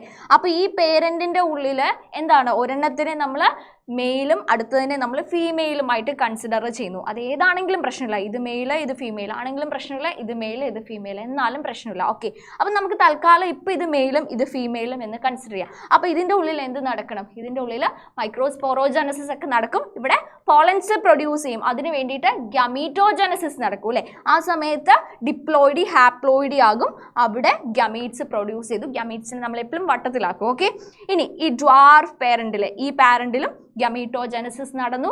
അതിപ്പോൾ ഫീമെയിൽ പാരന്റ് ആവുമ്പോൾ മെഗാസ്പോറോജനസിസ് നടന്നു. അവിടെ എന്ത് പ്രൊഡ്യൂസ് ചെയ്തു, ഫീമെയിൽ ഗമീറ്റ് പ്രൊഡ്യൂസ് ചെയ്തു അല്ലേ, എഗ് പ്രൊഡ്യൂസ് ചെയ്തു. ഓക്കെ, അപ്പോൾ അവിടെ പ്രൊഡ്യൂസ് ചെയ്ത ഗമീറ്റ് സ്മോൾ ടി നമ്മൾ വട്ടത്തിലാക്കി. ഇനി അവരുടെ ഇടയിൽ ഇത് റാൻഡം കോമ്പിനേഷൻ ആണല്ലേ, നമുക്കറിയാം റാൻഡം ആയിട്ടാണ് ഈ ഗമീറ്റ്സ് തമ്മിൽ ഫ്യൂസ് ചെയ്യുന്നത്. ഈ ഗമീറ്റിന് ഈ ഗമീറ്റ്, ഈ ഗമീറ്റിന് ഈ ഗമീറ്റ്, ഈ ഗമീറ്റിന് ഈ ഗമീറ്റ്, ഈ ഗമീറ്റിന് ഈ ഗമീറ്റ്, എങ്ങനെ വേണമെങ്കിലും കമ്പൈൻ ചെയ്യാം. ഇവിടെ രണ്ട് പേരൻറ്റിൻ്റെയും ഗമീറ്റ്സുകളെല്ലാം സെയിം ടൈപ്പ് ആയതുകൊണ്ട് അവിടെ കിട്ടുന്ന പ്രോജനീസ് എല്ലാം എന്തായിരിക്കും, അവിടെ കിട്ടുന്ന പ്രോജനീസ് എല്ലാം ക്യാപിറ്റൽ ടി സ്മോൾ ടി ഈ ഒരു രീതിയിലുള്ളതായിരിക്കും അല്ലേ. F1 എന്ന് പറയുന്നത് യെസ്, ഇവിടെ നടന്ന ഫെർട്ടിലൈസേഷൻ ഏതാണ്, ഇവിടെ ക്രോസ് പോളിനേഷൻ ആണ് നടന്നത്. ഇനി അടുത്ത സ്റ്റെപ്പ് എന്ന് പറയുന്നത് ഈ F1 എന്തായി, F1 പേരൻ്റായി. ഈ F1 പേരൻ്റ് ആയിട്ടാണ് നമ്മൾ നെക്സ്റ്റ് ജനറേഷനിൽ കൺസിഡർ ചെയ്യുന്നത്. അപ്പോൾ F1 എന്തായെന്ന് നമുക്ക് വേണേൽ റെപ്രസെൻറ്റ് ചെയ്യാം, F1 P2I എന്ന് വേണേൽ നമുക്ക് റെപ്രസെൻറ്റ് ചെയ്യാം. ഇനി അവരുടെ ഇടയിൽ നമ്മൾ എന്ത് ക്രോസ് നടത്താൻ പോകുന്നത്, യെസ് അവരുടെ ഇടയിൽ സെൽഫ് പോളിനേഷൻ ആണ് നടക്കാൻ പോകുന്നത്. യെസ്, അവരുടെ ഉള്ളിൽ സെൽഫ് പോളിനേഷൻ ആണ് നടക്കാൻ പോകുന്നത്. അപ്പോൾ ഈ രണ്ട് പാരൻസിൻ്റെ ഉള്ളിലും സെൽഫ് പോളിനേഷൻ നടക്കണമെങ്കിൽ അറ്റ് ഫസ്റ്റ് അവരുടെ ഉള്ളിലും ഗമീറ്റോജനസിസ് നടക്കണം. സോ ഈ പേരൻറ്റിൽ നിന്ന് ക്യാപിറ്റൽ ടി എന്ന ഗമീറ്റ് സ്മോൾ ടി എന്ന ഗമീറ്റ്, ഈ പേരൻറ്റിൽ നിന്നും ക്യാപിറ്റൽ ടി എന്ന ഗമീറ്റ് സ്മോൾ ടി എന്ന ഗമീറ്റ് പ്രൊഡ്യൂസ് ചെയ്യും. ആൻഡ് ഡ്യൂറിങ് ഫെർട്ടിലൈസേഷൻ F2 അവിടെ ഉണ്ടാകണം. F2 ഉണ്ടാകാൻ നേരം യെസ് റാൻഡം ആയിട്ടുള്ള കോമ്പിനേഷൻ അവിടെ പ്രൊഡ്യൂസ് ചെയ്യും. അപ്പോൾ എങ്ങനെയായിരിക്കും അവിടെ പ്രൊഡ്യൂസ് ചെയ്യുന്ന പ്രോജനീസിൻ്റെ ജനറ്റിക് കമ്പോസിഷൻ എന്ന് പറയുന്നത് ക്യാപിറ്റൽ ടി സ്മോൾ ടി അല്ലേ. അപ്പം അവിടെ ജനറ്റിക് കമ്പോസിഷൻ നോക്കുമ്പോൾ നമ്മൾ പുറമേ നിന്ന് നോക്കിയപ്പോൾ 3 ടോളും ഒരു ഡ്വാഫുമായിരുന്നു. ഇപ്പോൾ നോക്കുമ്പോൾ എങ്ങനെയാണ്, ഒരു capital T 2 capital T small T, ഒരു സ്മോൾ ടി അല്ലേ. Yes, okay. എങ്ങനെയാണ് ഈ ജീനോടൈപ്പിനെ മനസ്സിലായത്, ഇതിവിടെ നിൽക്കട്ടെ. ഇപ്പോൾ ജീനോടൈപ്പ് റെപ്രസെൻറ്റ് ചെയ്തിട്ടാണ് നമ്മളിവിടെ എഴുതിയത്. Yes, now here comes the term genotype and phenotype. Phenotype എന്നും ജീനോടൈപ്പ് എന്നും അർത്ഥമാക്കുന്നത് എന്താണ്, ഫീനോടൈപ്പ് എന്ന് വെച്ചാൽ നമ്മൾ പുറമേ നിന്ന് നോക്കുമ്പോൾ മോർഫോളജിക്കലി നമുക്ക് നോക്കുമ്പോൾ മനസ്സിലാവുന്ന ഫിസിക്കൽ അപ്പിയറൻസ്, ആ ഒരു ക്യാരക്ടർ, ഫിസിക്കൽ ക്യാരക്ടറിനെയാണ് പറയുന്നത്. ജീനോടൈപ്പ് എന്ന് പറയുമ്പം ജനറ്റിക് കമ്പോസിഷൻ ആണ് അല്ലേ. അപ്പോൾ ടോൾ എന്നോ ഡ്വാഫ് എന്നോ അല്ലെങ്കിൽ ട്രേറ്റുകളെ നമ്മൾ പറയുമ്പം അവിടെ ഫീനോടൈപ്പ് ആണ് പറയുന്നത്. റൗണ്ട്, റിങ്കിൾഡ്, വയലറ്റ്, വൈറ്റ് ഇതെല്ലാം ഫീനോടൈപ്പ് ആണ്. ജീനോടൈപ്പ് എന്ന് പറയുമ്പം അതിൻ്റെ ജനറ്റിക് കമ്പോസിഷൻ അവരുടെ ഉള്ളിലുള്ള ഹോമോലോഗസ് ക്രോമസോമിൻ്റെ ആ 2 ക്രോമസോമിൻ്റെയും ലോക്കസുകളിൽ ഏത് രീതിയിലാണ് ജീൻ ഇരിക്കുന്നത്, ഡോമിനൻ്റ് ആണോ, ഡോമിനൻ്റ് റെസസീവ് ആണോ, റെസസീവ് ആണോ, ആ ഒരു ജനറ്റിക് കോൺസ്റ്റിറ്റ്യൂഷനാണ് നമ്മൾ ജീനോടൈപ്പ് എന്ന് പറയുന്നത്. So capital T small T എന്നൊക്കെ റെപ്രസെൻറ്റ് ചെയ്യുന്ന എന്താണ്, ജീനോടൈപ്പ് ആണ്. ഓക്കെ, അപ്പോൾ ഇപ്പം നമ്മളിവിടെ എത്ര ടേംസിനെ കണ്ടു നമ്മൾക്ക് യെസ് ഫീനോടൈപ്പ് എന്താണ്, ജീനോടൈപ്പ് എന്താണ് എന്ന് മനസ്സിലായി. ഓക്കെ, മോണോഹൈബ്രിഡ് ക്രോസ് എന്താണ്, അതുപോലെ ഡൈഹൈബ്രിഡ് ക്രോസ് എന്താണ് എന്ന് മനസ്സിലായി. Okay, yes. അപ്പം നമുക്ക് തിരിച്ചു പോകാം. അപ്പം ഇപ്പം നമ്മൾ ഈ രീതിയിൽ ഇത് എക്സ്പ്രസ് ചെയ്യുന്നുണ്ട് അല്ലേ, ക്യാപിറ്റൽ ടി സ്മോൾ ടി എന്നൊക്കെ പറഞ്ഞ് നമ്മൾ ക്രോസ് ചെയ്ത് നോക്കുന്നുണ്ട്. പക്ഷേ എങ്ങനെയാണ് മനസ്സിലായത് ഇതിൻ്റെ ജനറ്റിക് കമ്പോസിഷൻ എങ്ങനെയാണ്, ടോളിൽ നിന്നും ഡ്വാഫിൽ നിന്നും എല്ലാം കിട്ടിയത് ടോളാണ്. പക്ഷേ ടോളിനെ നമ്മൾ സെൽഫ് ഫെർട്ടിലൈസേഷൻ ചെയ്തപ്പം, സെൽഫ് പോളിനേഷൻ ചെയ്തപ്പം അവിടെ ടോളും കിട്ടി ഡ്വാഫും കിട്ടി. എന്ന് വെച്ചാൽ F1 ജനറേഷനിൽ എക്സ്പ്രസ് ചെയ്യാത്ത ഡ്വാർഫ് F2 എക്സ്പ്രസ് ചെയ്തു. എങ്ങനെ ഇത് സംഭവിച്ചു? അപ്പം ഈ ടോളിൻ്റെ ജനറ്റിക് കമ്പോസിഷൻ എന്ന് വെച്ചാൽ ഇതിൽ നിന്ന് എന്തോ ഒരു സംഭവം, ഈ ഡ്വാർഫ് പേരൻറ്റിൻ്റെ എന്തോ ഒരു സംഭവം ഇതിൻ്റെ ഉള്ളിലേക്ക് പോയത് കൊണ്ടാണല്ലോ ഇവരിൽ നിന്ന് ഈ ഡ്വാർഫ് പ്രൊഡ്യൂസ് ചെയ്തത്. അപ്പം അതെങ്ങനെ മനസ്സിലാകും? അതിനാണ് ടെസ്റ്റ് ക്രോസ് ഉള്ളത്, അതിനു വേണ്ടിയാണ് ടെസ്റ്റ് ക്രോസ് ഉള്ളത്. Okay, yes. അപ്പൊ ടെസ്റ്റ് ക്രോസ് എന്ന് പറഞ്ഞാൽ കൃത്യമായിട്ട് എന്താണ്? ഇപ്പൊ നമുക്കൊരു ഡോമിനന്റ് ഫീനോടൈപ്പ് കാണിക്കുന്ന ഒരു പ്രോജനിനെ കിട്ടി. ഫോർ എക്സാമ്പിൾ നമ്മുടെ F1 പ്രോജനി ഏതാണ്? നമ്മുടെ F1 പ്രോജനി ഇതാണ് F1. F1 പ്രോജനി എല്ലാം ടോളാണ്. F1 പ്രോജനി എല്ലാം ടോളാണ്. F1 പ്രോജനി എല്ലാം ടോളാണ് എന്ന് വെച്ചാൽ അവർ ഡോമിനന്റ് ക്യാരക്ടർ ആണല്ലേ കാണിക്കുന്നത്. അപ്പം നമ്മൾ മെന്റൽ സെലക്ട് ചെയ്ത കോൺട്രാസ്റ്റിംഗ് ട്രേറ്റിൽ ആ ഓരോ പെയർ ഓഫ് കോൺട്രാസ്റ്റിംഗ് ട്രേറ്റിലെയും ഒരെണ്ണം ഡോമിനന്റും ഒരെണ്ണം റെസസീവും ആയിട്ടാണ് നമ്മൾ കൺസിഡർ ചെയ്തിരിക്കുന്നത്. അപ്പോൾ സ്റ്റെം ഹൈറ്റിന്റെ കേസിൽ ടോൾ ഡോമിനന്റും ഡ്വാർഫ് റെസസീവ് ആണ്. സോ F1 ഡോമിനന്റ് ആണ്, ടോൾ ക്യാരക്ടർ ആണ് എക്സ്പ്രസ് ചെയ്തത്. ഡ്വാർഫ് ആണ് എന്തെന്ന് പറയുന്നത്? റെസസീവ് എന്ന് പറയുന്നത്. അപ്പോൾ F1 കാണിച്ചിരിക്കുന്ന ടോൾ പേരന്റിന്റെ ജീനോടൈപ്പ് നമുക്ക് എങ്ങനെ മനസ്സിലാകും? അതിനു വേണ്ടിയാണ് ടെസ്റ്റ് ക്രോസ് ഉള്ളത് എന്ന് ഞാൻ പറഞ്ഞു. Now what is test cross? അപ്പം ടെസ്റ്റ് ക്രോസിൻ്റെ സമയത്ത് നമ്മൾ എന്താ ചെയ്യേണ്ടത്? ടെസ്റ്റ് ക്രോസിൻ്റെ സമയത്ത് നമുക്ക് രണ്ട് സംശയങ്ങളുണ്ട്. ഒന്നെങ്കിൽ ചിലപ്പം ഈ ടോൾ പാരന്റ് ഫീനോടൈപ്പേ നമുക്കറിയത്തുള്ളൂ. ആ ടോൾ പാരന്റ് ചിലപ്പോൾ ക്യാപിറ്റൽ ടി ആയിരിക്കാം, ചിലപ്പോൾ ആ tall parent capital T small T ആയിരിക്കാം. അപ്പോൾ ഇതെങ്ങനെ കൺഫേം ചെയ്യാൻ പറ്റും? നമ്മൾ രണ്ട് സെനാരിയോ എടുത്ത് നോക്കിയാൽ മതി. ഈ നമുക്ക് നമ്മൾ സംശയത്തിൽ നിർത്തിയിരിക്കുന്ന ഈ പ്രോജനിനെ നമ്മളൊന്ന് ബാക്ക് ക്രോസ് ചെയ്താൽ മതി. ബാക്ക് ക്രോസ് ചെയ്യാന്ന് പറഞ്ഞാൽ തിരിച്ച് ബാക്കിലേക്ക് അവരുടെ പേരൻസുമായിട്ടൊന്ന് ക്രോസ് ചെയ്താൽ മതി. അപ്പൊ ടെസ്റ്റ് ക്രോസിൽ നമ്മൾ റെസസീവ് പാരന്റുമായിട്ടാണ് ബാക്ക് ക്രോസ് ചെയ്യേണ്ടത്. എന്ന് വെച്ചാൽ നമ്മൾ ഒന്നാമതൊരു അസംഷൻ എടുക്കുക. ഇപ്പൊ ഇവിടെ കിട്ടിയിരിക്കുന്ന ടോൾ പ്ലാന്റ് എന്ന് പറയുന്നത് ക്യാപിറ്റൽ ടി ആണ്. അതിന്റെ റെസസീവ് പാരന്റുമായിട്ട് ഒന്ന് ക്രോസ് ചെയ്യുക, ബാക്ക് ക്രോസ് ചെയ്യുക, പുറകിലേക്ക് പാരന്റിലേക്ക് ക്രോസ് ചെയ്യുന്നതിനാണ് ബാക്ക് ക്രോസ് എന്ന് പറയുന്നത്. പുറകിലേക്ക് ക്രോസ് ചെയ്യുക. അതേപോലെ തന്നെ നമ്മൾ അടുത്ത സിറ്റുവേഷനിൽ നമ്മൾ സംശയിക്കുന്നു ഇത് ചിലപ്പോൾ ക്യാപിറ്റൽ ടി സ്മോൾ ടി ആയിരിക്കാം. എഗെയിൻ അതിനെ നമ്മൾ ബാക്ക് ക്രോസ് ടെസ്റ്റ് ക്രോസ് ആണ് ചെയ്യേണ്ടത്. റെസസീവ് പാരന്റുമായിട്ട് ടെസ്റ്റ് ക്രോസ് ചെയ്യുന്നു.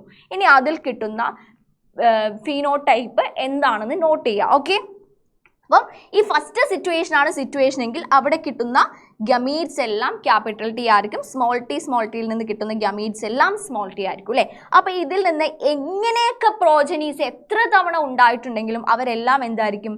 ക്യാപിറ്റൽ ടി സ്മോൾ ടി ആയിരിക്കും. എന്ന് വെച്ചാൽ ടോൾ ക്യാരക്ടർ ആയിരിക്കും എക്സ്പ്രസ് ചെയ്യുന്നത്. But in the second scenario ഇവിടെ ഏതൊക്കെ കൈൻഡ് ഓഫ് ഗമീറ്റ്സ് പ്രൊഡ്യൂസ് ചെയ്യും? ക്യാപിറ്റൽ ടി, ഇവിടെ സ്മോൾ ടി, ഇതിൽ നിന്നും സ്മോൾ ടി. ഓക്കെ, അപ്പോൾ ഇവിടെ എങ്ങനെയൊക്കെ കമ്പൈൻ ചെയ്യാം? Capital T small T combine ചെയ്യാം, സ്മോൾ ടി കമ്പൈൻ ചെയ്യാം. ഓക്കെ, ഇതിങ്ങനെ കമ്പൈൻ ചെയ്താലും ക്യാപിറ്റൽ ടി ഇത് സ്മോൾ ടി ആണ്. ഓക്കെ, ഇതിങ്ങനെ കമ്പൈൻ ചെയ്താലും ക്യാപിറ്റൽ ടി സ്മോൾ ടി, അതുപോലെ ഇവർ തമ്മിൽ കമ്പൈൻ ചെയ്താൽ സ്മോൾ ടി എന്ന് വെച്ചാൽ ഇവിടെ ഏതൊക്കെ കിട്ടുന്നുണ്ട്? സ്മോൾ ടിയും കിട്ടുന്നുണ്ട്, ക്യാപിറ്റൽ ടി സ്മോൾ ടിയും കിട്ടുന്നുണ്ട്. സോ 2 types ഓഫ് ഫീനോടൈപ്പ് ഇവിടെ കിട്ടുന്നു. ടോളും കിട്ടുന്നു, ഡ്വാർഫും കിട്ടുന്നു. അപ്പോൾ അങ്ങനെ നമുക്ക് ഉറപ്പിക്കാം. എന്ന് വെച്ചാൽ അവരെ ഒന്ന് ടെസ്റ്റ് ക്രോസ് ചെയ്ത് നോക്കിയാൽ മതി. ടെസ്റ്റ് ക്രോസ് ചെയ്ത് നോക്കുമ്പോൾ ടോളും ഡ്വാർഫും കിട്ടുന്നുണ്ടെങ്കിൽ അവർ ക്യാപിറ്റൽ ടി സ്മോൾ ടി ആണെന്ന് ഉറപ്പിക്കാം. അവരെ ടെസ്റ്റ് ക്രോസ് ചെയ്ത് നോക്കുമ്പം അവർ കിട്ടുന്ന എല്ലാം ടോളാണെങ്കിൽ അതെന്താണെന്ന് ഉറപ്പിക്കാം. യെസ്, അത് ക്യാപിറ്റൽ ടി ആണെന്ന് ഉറപ്പിക്കാം. അപ്പോൾ ഈ ക്യാപിറ്റൽ ടി സ്മോൾ ടി ഈ സിറ്റുവേഷന് നമ്മൾ എന്താ പറയുന്നത്? ഒരേപോലെയുള്ള ജീനുകളാണ് ഹോമോലോഗസ് ക്രോമസോമിൽ പ്രസന്റ് എങ്കിൽ, അതായത് ക്യാപിറ്റൽ ടി ആണെങ്കിൽ ആ സിറ്റുവേഷന് നമുക്ക് ഹോമോസൈഗസ് എന്ന് വിളിക്കാം. എന്ന് വെച്ചാൽ രണ്ട് ജീനും ഒരേപോലെയാണ്. അപ്പോൾ സ്മോൾ ടി ഹോമോസൈഗസ് തന്നെയല്ലേ? സ്മോൾ ടി റെസസീവ് ആണെങ്കിലും ഹോമോസൈഗസ് കണ്ടീഷനിലാണ് അവരും നിൽക്കുന്നത്. Okay, yes. ഇനി ക്യാപിറ്റൽ ടി സ്മോൾ ടി ആണെങ്കിലോ ഹോമോലോഗസ് ക്രോമസോമുകളുടെ ആ പെർട്ടിക്കുലർ ക്യാരക്ടറിനെ കൺട്രോൾ ചെയ്യുന്ന ജീനിന്റെ ലൊക്കേഷൻ ഇതാണെന്ന് വിചാരിച്ചോ. ആ ലൊക്കേഷനിൽ ഒരു പേരന്റിൽ നിന്ന് കിട്ടിയ ക്രോമസോമിലുള്ള ജീന് ക്യാപിറ്റൽ ടി ഡോമിനന്റ് ആണ്. അടുത്ത പേരന്റിൽ നിന്ന് കിട്ടിയ ക്രോമസോമിന്റെ ആ ലൊക്കേഷനിലുള്ള ജീന് എന്ന് പറയുന്നത് സ്മോൾ ടി റെസസീവ് ജീനാണ്. സോ ടോട്ടലി നോക്കുകയാണെങ്കിൽ ഇത് ഹെട്രോസൈഗസ് ആയിട്ടുള്ള ഡിഫറെന്റ് ജീനുകളെയാണ് ക്യാരി ചെയ്യുന്നത്. സോ ആ സിറ്റുവേഷനെയാണ് നമ്മൾ ഹെറ്ററോസൈഗസ് എന്ന് വിളിക്കുന്നത്. ഓക്കെ, ഇപ്പൊ റെഡിയല്ലേ? ഇനി ഈ ക്രോസിലേക്ക് ഒന്ന് നോക്കൂ. ഇനി ഈ ക്രോസിലേക്ക് നോക്കുകയാണെങ്കിൽ ഇതേ രീതിയിലാണ് എല്ലാവരുടെയും ജീനോടൈപ്പ് നമുക്ക് കണ്ടുപിടിക്കാൻ പറ്റുന്നത്. സോ ഈ ക്രോസിൽ നോക്കുകയാണെങ്കിൽ ടോൾ ഡ്വാർഫ് ക്രോസ് ചെയ്തപ്പം ഹെട്രോസൈഗസ് ആയിട്ടുള്ള പ്രോജനിയാണ് കിട്ടിയത്. ആ ഹെട്രോസൈഗസ് പ്രോജനീനെ നമ്മൾ സെൽഫ് ക്രോസ് ചെയ്ത് കഴിഞ്ഞപ്പം അവിടെ ഒരു ക്യാപിറ്റൽ ടി, രണ്ട് ക്യാപിറ്റൽ ടി സ്മോൾ ടി, ഒരു സ്മോൾ ടി കിട്ടി. Okay, yes. അപ്പോൾ ഇതാണ് മെൻഡലിന് കിട്ടിയ റിസൾട്ട് എന്ന് പറയുന്നത്. അപ്പോൾ ഇതിൻ്റെ ഒരു റേഷ്യോ നമ്മൾ എടുക്കുകയാണെങ്കിൽ നമുക്ക് ഈ F2 ജനറേഷനിലെ റേഷ്യോ എങ്ങനെ എടുക്കാം? F2 ജനറേഷനിലെ റേഷ്യോ സെയിം ക്രോസ് ആണ് ഇവിടെ കാണിച്ചിരിക്കുന്നത്. അപ്പോൾ ഇവിടെ എന്തിലാണ് അത് റെപ്രസെൻറ്റ് ചെയ്തിരിക്കുന്നത്? ഞാൻ വരച്ചപ്പോൾ ഒരു വൃത്തിയില്ലാതെയാണല്ലേ ഇരിക്കുന്നത്. അപ്പോൾ പ്രോപ്പറായിട്ട് അതൊന്ന് എഴുതി ഓറിയൻറ്റ് ചെയ്യാൻ വേണ്ടി നമ്മളിവിടെ എന്ത് യൂസ് ചെയ്തു? പ്യൂനറ്റ് സ്ക്വയർ യൂസ് ചെയ്തു. ഈ പ്യൂനറ്റ് സ്ക്വയറിനെ ഇൻട്രൊഡ്യൂസ് ചെയ്തിരിക്കുന്ന ആരാണ്? റെജിനാൾഡ് സി പ്യൂനറ്റ് ആണ്. ഓക്കെ, യെസ്, റെജിനാൾഡ് സി പ്യൂനറ്റ് ആണ് പ്യൂനറ്റ് സ്ക്വയർ ഇൻട്രൊഡ്യൂസ് ചെയ്തിരിക്കുന്നത്. ഈ പ്യൂനറ്റ് സ്ക്വയറിനെ നമ്മൾ ചെക്കർ ബോർഡ് എന്നും വിളിക്കും. ഓക്കെ, ചെക്കർ ബോർഡ് എന്നും വിളിക്കും. So this is the Punnett square. അപ്പോൾ ഇവിടെ കാണിച്ചിരിക്കുന്നതാണ് പ്യൂനറ്റ് സ്ക്വയർ എന്ന് പറയുന്നത്. അപ്പം എന്താണ്? അപ്പോൾ ഇതേപോലെ F1 കിട്ടി. F1നെ സെൽഫ് ക്രോസ് ചെയ്ത് കഴിഞ്ഞപ്പം F2ൽ നമുക്ക് യെസ് ഒരു ക്യാപിറ്റൽ ടി, രണ്ട് ക്യാപിറ്റൽ ടി സ്മോൾ ടി, ഒരു സ്മോൾ ടി കിട്ടി. അപ്പം ഇവിടെ റേഷ്യോ നമ്മൾ നോക്കുകയാണെങ്കിൽ ഫീനോട്ടിപ്പിക് റേഷ്യോ എന്തായിരിക്കും? ജീനോട്ടിപ്പിക് റേഷ്യോ എന്തായിരിക്കും? ഫീനോട്ടിപ്പിക് റേഷ്യോ എന്തായിരിക്കും? ജീനോട്ടിപ്പിക് റേഷ്യോ എന്തായിരിക്കും? ദ ഫീനോട്ടിപ്പിക് റേഷ്യോ എന്ന് പറയുന്നത് ഫീനോടൈപ്പ് എത്ര ടോള് എത്ര ഡ്വാർഫ്. F2ൽ നമുക്ക് എത്ര ഫീനോടൈപ്പിനെ കാണാൻ പറ്റും? ഒരു ടോള് ഒരു ഡ്വാർഫ്, രണ്ട് കൈൻഡ്സ് ഓഫ് ഫീനോടൈപ്പ് അല്ലേ. പക്ഷെ റേഷ്യോ നോക്കുകയാണെങ്കിലോ 3 ടോള്, 1 2 3 3 ടോള്. ഡ്വാർഫ് എത്രയേ ഉള്ളൂ? 1 ഉള്ളൂ. 3 4 എന്ന് പറയുന്നത് പ്രൊപ്പോർഷൻ ആണ്. സോ 3/4 ടോളും 1/4 എന്തുമാണ്? ഡ്വാർഫുമാണ്. Yes, so the ratio is 3:1. അതുപോലെ ജീനോട്ടിപ്പിക് റേഷ്യോ നോക്കുകയാണെങ്കിൽ 1 capital T is to 2 capital T small T is to 1 small T ആണ്. അപ്പോൾ ജീനോട്ടിപ്പിക് റേഷ്യോ എത്രയാണ്? ജീനോടൈപ്പ് ഹെട്രോസൈഗസും ഹോമോസൈഗസും എല്ലാമുള്ള ജീനോട്ടിപ്പിക് റേഷ്യോ നമ്മൾ നോക്കുന്നു. The genotypic ratio is 1:2:1. Okay, അപ്പോൾ ഇത്രയുമാണ് നമുക്ക് മോണോ ഹൈബ്രിഡ് ക്രോസിൽ നോക്കാനുള്ളത്. മോണോ ഹൈബ്രിഡ് ക്രോസിൽ ഇനീഷ്യലി ഇങ്ങനെ ചെയ്തു നോക്കി. അപ്പോൾ ഇവിടെ കിട്ടിയ പേരൻറ്റിൻ്റെ ജീനോടൈപ്പ് അറിയാൻ വേണ്ടി നമ്മൾ ടെസ്റ്റ് ക്രോസ് ചെയ്യുന്നു. ടെസ്റ്റ് ക്രോസ് ചെയ്തപ്പോൾ നമുക്ക് ജീനോടൈപ്പ് കൃത്യമായിട്ട് മനസ്സിലായി. അപ്പോൾ നമുക്കൊരു കാര്യം മനസ്സിലായി. ഈ സെക്കൻഡ് ക്രോസിൽ എന്താണ്? സെക്കൻഡ് ക്രോസിൽ ടോള് കിട്ടിയ പേരൻസ് എല്ലാം പ്രോജനീസ് എല്ലാം ക്യാപിറ്റൽ ടി സ്മോൾ ടി ആയിരുന്നു. അപ്പോൾ അവരുടെ ഉള്ളിൽ സ്മോൾ ടി ഒളിഞ്ഞിരുന്നത് കൊണ്ടാണ് നെക്സ്റ്റ് F2ൽ എന്ത് കിട്ടിയത്? F2ൽ സ്മോൾ ടി കിട്ടിയത്. കാരണം ഒരു ക്യാപിറ്റൽ ടി സ്മോൾ ടി ഉള്ള രണ്ട് കൈൻഡ് ഓഫ് പാരൻസിനെ ക്രോസ് ചെയ്തപ്പോൾ ഈ സ്മോൾ ടി ഗമീറ്റുകൾ കമ്പൈൻ ചെയ്തു. അതുകൊണ്ടാണ് F2ൽ ഡ്വാർഫ് എന്ന ക്യാരക്ടർ പ്രത്യക്ഷപ്പെട്ടത്. F1ൽ പ്രത്യക്ഷപ്പെടാത്ത ഡ്വാർഫ് F2ൽ പ്രത്യക്ഷപ്പെട്ടു because of the small T gene which is present in the chromosomes. Okay, അപ്പോൾ അതുകൊണ്ടാണ് ആ ഒരു ഇത് കിട്ടിയത്. അപ്പോൾ ടെസ്റ്റ് ക്രോസിനെ കുറിച്ച് മനസ്സിലായി. Mono hybrid genotypic ratio, mono hybrid phenotypic ratio എല്ലാം നമ്മൾക്ക് കൃത്യമായിട്ട് മനസ്സിലായി. ഓക്കെ, അപ്പോൾ ജീൻസ് ആണ് യൂണിറ്റ്സ് ഓഫ് ഇൻഹെറിറ്റൻസ് എന്നൊക്കെ മനസ്സിലായി. ഇനി ഇതിൽ നമ്മൾക്ക് മനസ്സിലാക്കേണ്ട വേറൊരു ടേമാണ് അലീൽസ് എന്ന് പറയുന്നത്.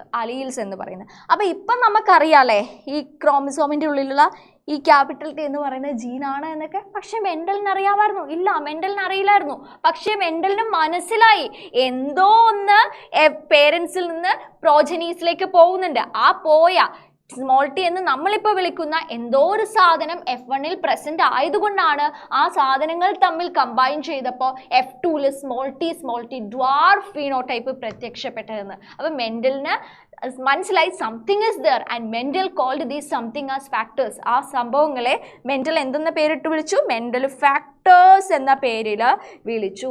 ഓക്കെ, പിന്നീടാണ് ഫാക്ടേഴ്സ് ജീൻസ് ആണ് എന്നൊക്കെ മനസ്സിലായത്. Genes which means the units of inheritance. Okay, അപ്പം നമുക്കറിയാം ഹോമോലോഗസ് ക്രോമസോം ലോക്കസിൽ ക്യാപിറ്റൽ ടി ഉണ്ടാവാം, ചിലപ്പോൾ ക്യാപിറ്റൽ ടി സ്മോൾ ടി ആവാം, ചിലപ്പം സ്മോൾ ടി ആകാം അല്ലേ. 3 സിറ്റുവേഷനും വരാം. അപ്പോൾ ഏത് രീതിയിലാണോ പെറ്റേണൽ ആൻഡ് മെറ്റേണൽ ക്രോമസോമിൽ കമ്പോസിഷൻ ഇരിക്കുന്നത് ആ രീതിയിലായിരിക്കും. അതിനനുസരിച്ചായിരിക്കും നമ്മുടെ ഫീനോടൈപ്പ് അവിടെ എക്സ്പ്രസ് ചെയ്യുക. ഇതാണെങ്കിൽ ഡ്വാർഫിലായിരിക്കും നമ്മുടെ ഫീനോടൈപ്പ് വരിക. ഈ 2 സിറ്റുവേഷനിലും ടോളിലാണ് നമ്മുടെ ഫീനോടൈപ്പ് വരിക. നമ്മുടെ മീൻസ് പീ പ്ലാന്റിൻ്റെ ഫീനോടൈപ്പ് വരിക എന്ന് നമ്മൾക്ക് അറിയാം.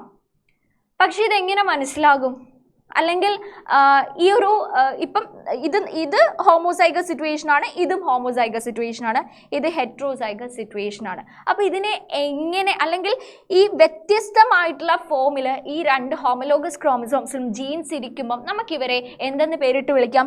അലീൽസ് എന്ന് വിളിക്കാം, അലീൽസ് എന്ന് വിളിക്കാം. കൃത്യമായിട്ട് വ്യക്തമായിട്ട് ഒന്നും കൂടെ പറയുകയാണെങ്കിൽ genes which code for a pair of contrasting traits, അല്ലെങ്കിൽ genes which are showing the alternative forms of a gene. ഓരോ ജീനിന്റെ രണ്ട് ഡിഫറെന്റ് ഓൾട്ടർനേറ്റീവ് ഫോംസിനെയാണ് നമുക്ക് എന്തെന്ന് വിളിക്കാൻ പറ്റുന്നത്? അലീൽസ് എന്ന് വിളിക്കാൻ പറ്റുന്നത്. ഫോർ എക്സാമ്പിൾ, ഹൈറ്റ് എന്ന് പറയുന്ന ക്യാരക്ടറിനെ കൺട്രോൾ ചെയ്യുന്ന ജീനുകൾ ഈ ലൊക്കേഷനിൽ ഇരിക്കുന്നു. Let me draw A location. ഈ ലൊക്കേഷനിൽ ഇരിക്കുന്നു. ഓക്കെ, അപ്പം ഈ ലൊക്കേഷനിൽ രണ്ട് ജീനുകൾ ഇരിക്കുന്നുണ്ട്. മെന്റലിന്റെ ഭാഷയിൽ ഫാക്ടേഴ്സ് ഇരിക്കുന്നുണ്ട്. സംടൈംസ് അവർ ക്യാപിറ്റൽ ടി ആവാം, സംടൈംസ് അവർ ക്യാപിറ്റൽ ടി സ്മോൾ ടി ആവാം, സംടൈംസ് അവർ സ്മോൾ ടി ആവാം. നോക്കൂ, അപ്പം ഇത് ഒരു അലീലാണ്. ആ ജീനിനെ നമ്മൾ അലീൽ എന്ന് വിളിക്കുന്നു. ഇതും ഒരു അലീലാണ്.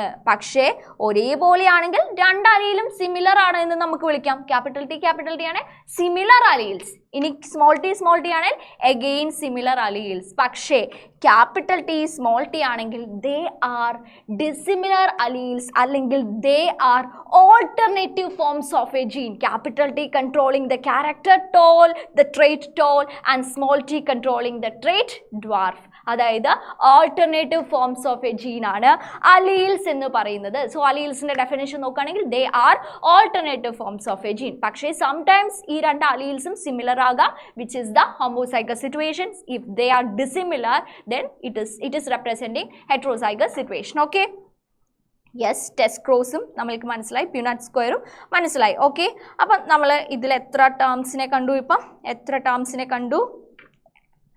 വെയിറ്റ്, യാ, അപ്പോൾ ഇപ്പം നമുക്ക് ഡോമിനൻ്റ് എന്താണ്, റെസസീവ് എന്താണ് എന്ന് മനസ്സിലായി അല്ലേ? ക്യാപിറ്റൽ ടി വരുവാണെങ്കിലും ക്യാപിറ്റൽ ടി സ്മോൾ ടി വരുവാണെങ്കിലും അവിടെ ഡോമിനൻ്റ് ആണ് എക്സ്പ്രസ് ചെയ്യുന്നത്, ഡോമിനൻ്റ് ക്യാരക്ടറാണ് അവിടെ കാണുന്നത്. അപ്പോൾ ഡോമിനൻ്റ് ക്യാരക്ടർ അവിടെ വന്നിരിക്കുന്നു.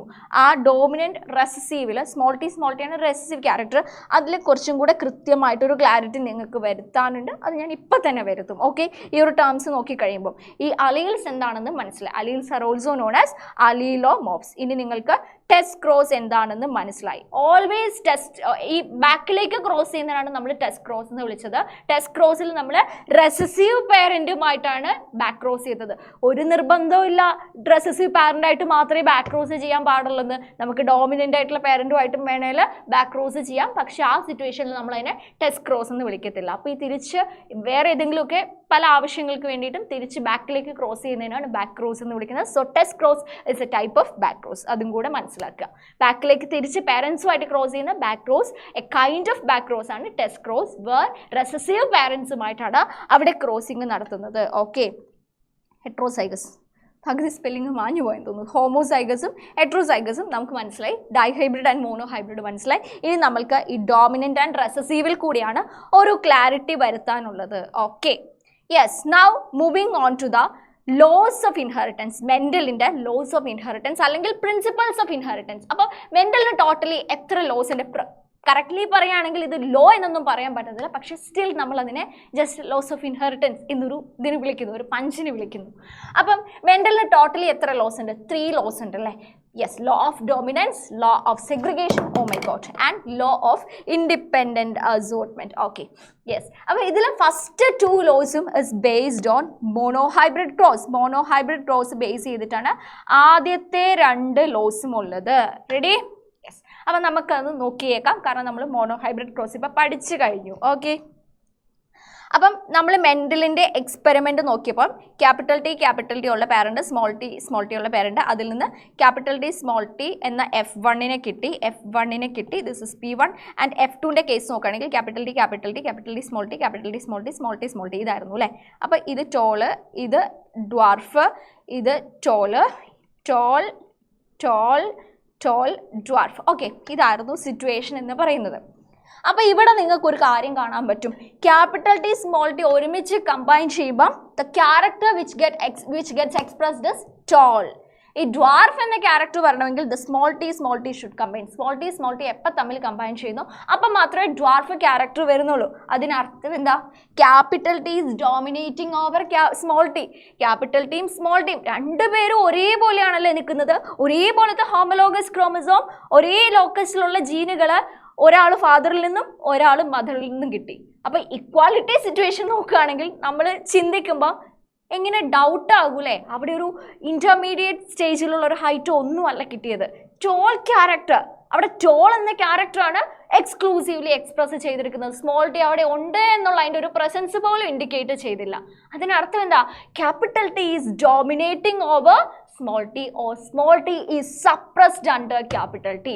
അപ്പോൾ ഈ ക്യാപിറ്റൽ ടീനെയാണ് നമ്മളിവിടെ ഡോമിനൻറ്റ് ക്യാരക്ടർ കൺട്രോൾ ചെയ്യുന്ന ജീൻ എന്ന് വിളിക്കുന്നത്. And small T is the gene which is controlling recessive gene. ഇത് തന്നെയാണ് ലോ ഓഫ് ഡോമിനൻസിൽ നമുക്ക് പറയാനുള്ളത്.